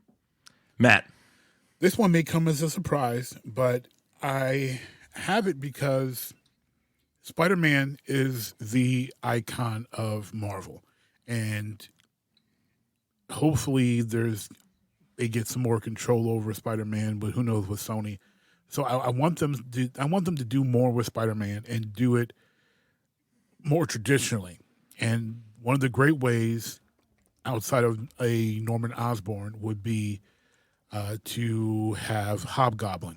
Hobgoblin would be fantastic. That would be cool. As a great table setter, constant annoying villain that you can have amazing fight scenes with. Yeah, that would be with sweet. Tom Holland. I'm down. And isn't there a rumor that Ned's going to be Hobgoblin in the new Spider-Man? He's lost a ton of weight, man. He's lost a ton of weight. So that might come true in the end of this year. Matt's going to be geeking if that happens. Absolutely. Not as much as if 50 Cent shows up. I mean, if 50 Cent shows up, I'm retweeting my tweet of it, and I'm tagging him. I'm like, come on. Oh, dude, I'm retweeting too. We're all retweeting. I'm acting like I was with you the whole way. I'm going to tell all my friends, yeah, I totally thought that too. Oh, man. Yeah, we said it on our podcast. You need to listen. Called it. David, number 1. Galactus. Let's go. Great answer. You can't ever go wrong putting Galactus on your list. Nah. Plus, then we get Silver Surfer. We get so much out of Galactus. A good Silver Surfer movie in the MCU. Oh, that would be amazing. How about just a remarkable. good Fantastic Four appearance? Not even movie. Just give me a good appearance. Yeah, for real. Well, that yeah, too, for real, yeah. man. For real. Isaac, number 1. My number 1 is Doctor Doom. Specifically, I would love for him to be the next big bad of the MCU, and it culminates with Battle World and God Emperor Doom. Like that would be, and he rips Thanos' spine out of his body. Yes, that would be wow. Show me. That would be fantastic. I would love that. But he needs to be a big bad in the MCU. Like it needs to happen. It will. It's just a And matter they of can't when. kill him off. No, They've been killing no. off too many great villains. Honestly, they need to be like constant. They need to leave him out of the first Fantastic Four movie. Like, don't even bring him in. Maybe mention him one time, and let his character grow organically instead of just like shoving Doctor Doom in a movie and like, man, make him the big guy. Make him the big guy. And finally, Mark. This is the one that we need now more than ever. It's Mephisto. It's my number 1. Amen. Max is all in on it. Amen. I would like to allocate all of my previous 5 answers and put them on Mark's answer. Where is the paperwork on the Infinity Bros website to do this?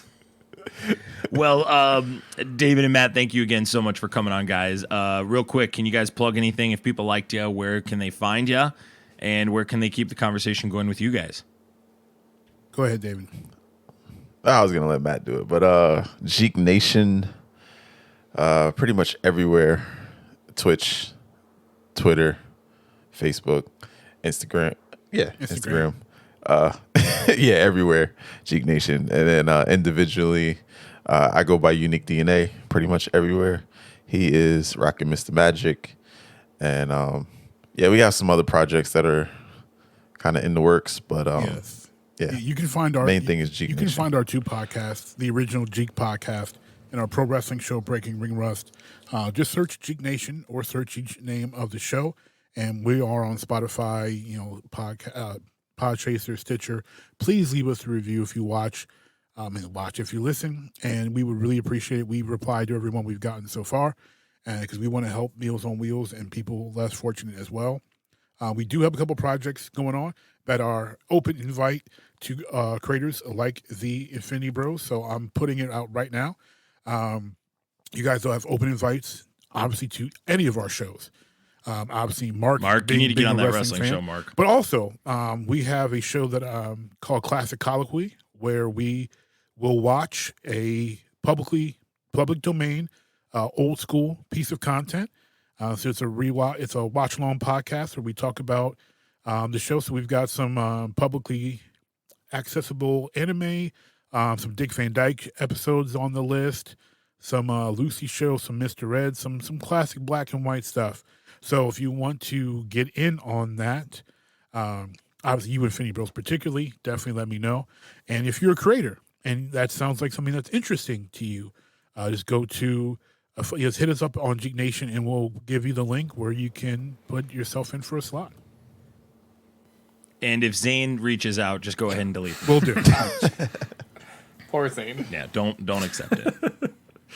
Don't accept that. So, yeah, make sure you follow these guys. All the things they're talking about are going to be in the show notes. So just go ahead and scroll down. Reach out to us if you got questions. And these guys are fantastic. As you've heard this episode, if you're at this point, you already know that.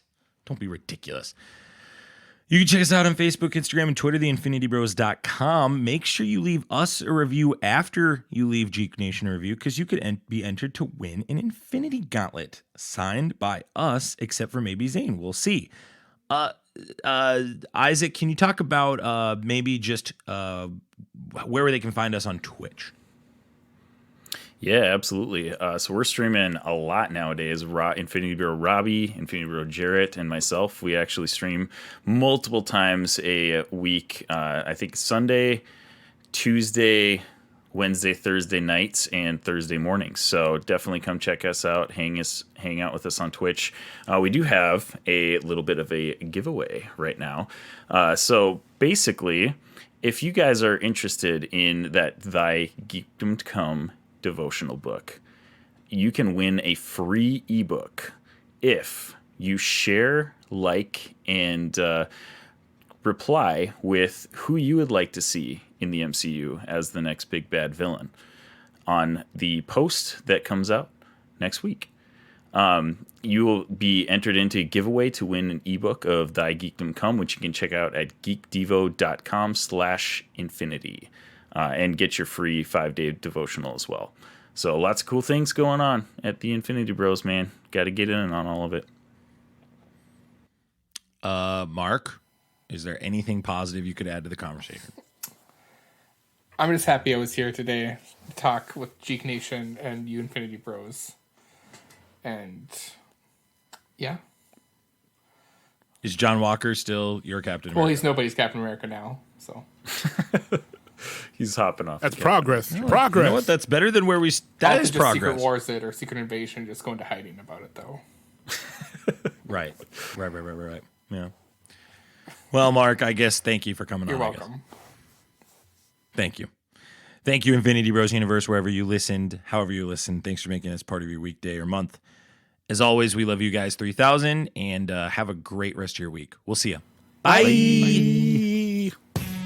Thanks for tuning in to the Infinity Bros podcast. You can find the Infinity Bros on Facebook, Instagram, and Twitter at the Infinity Bros.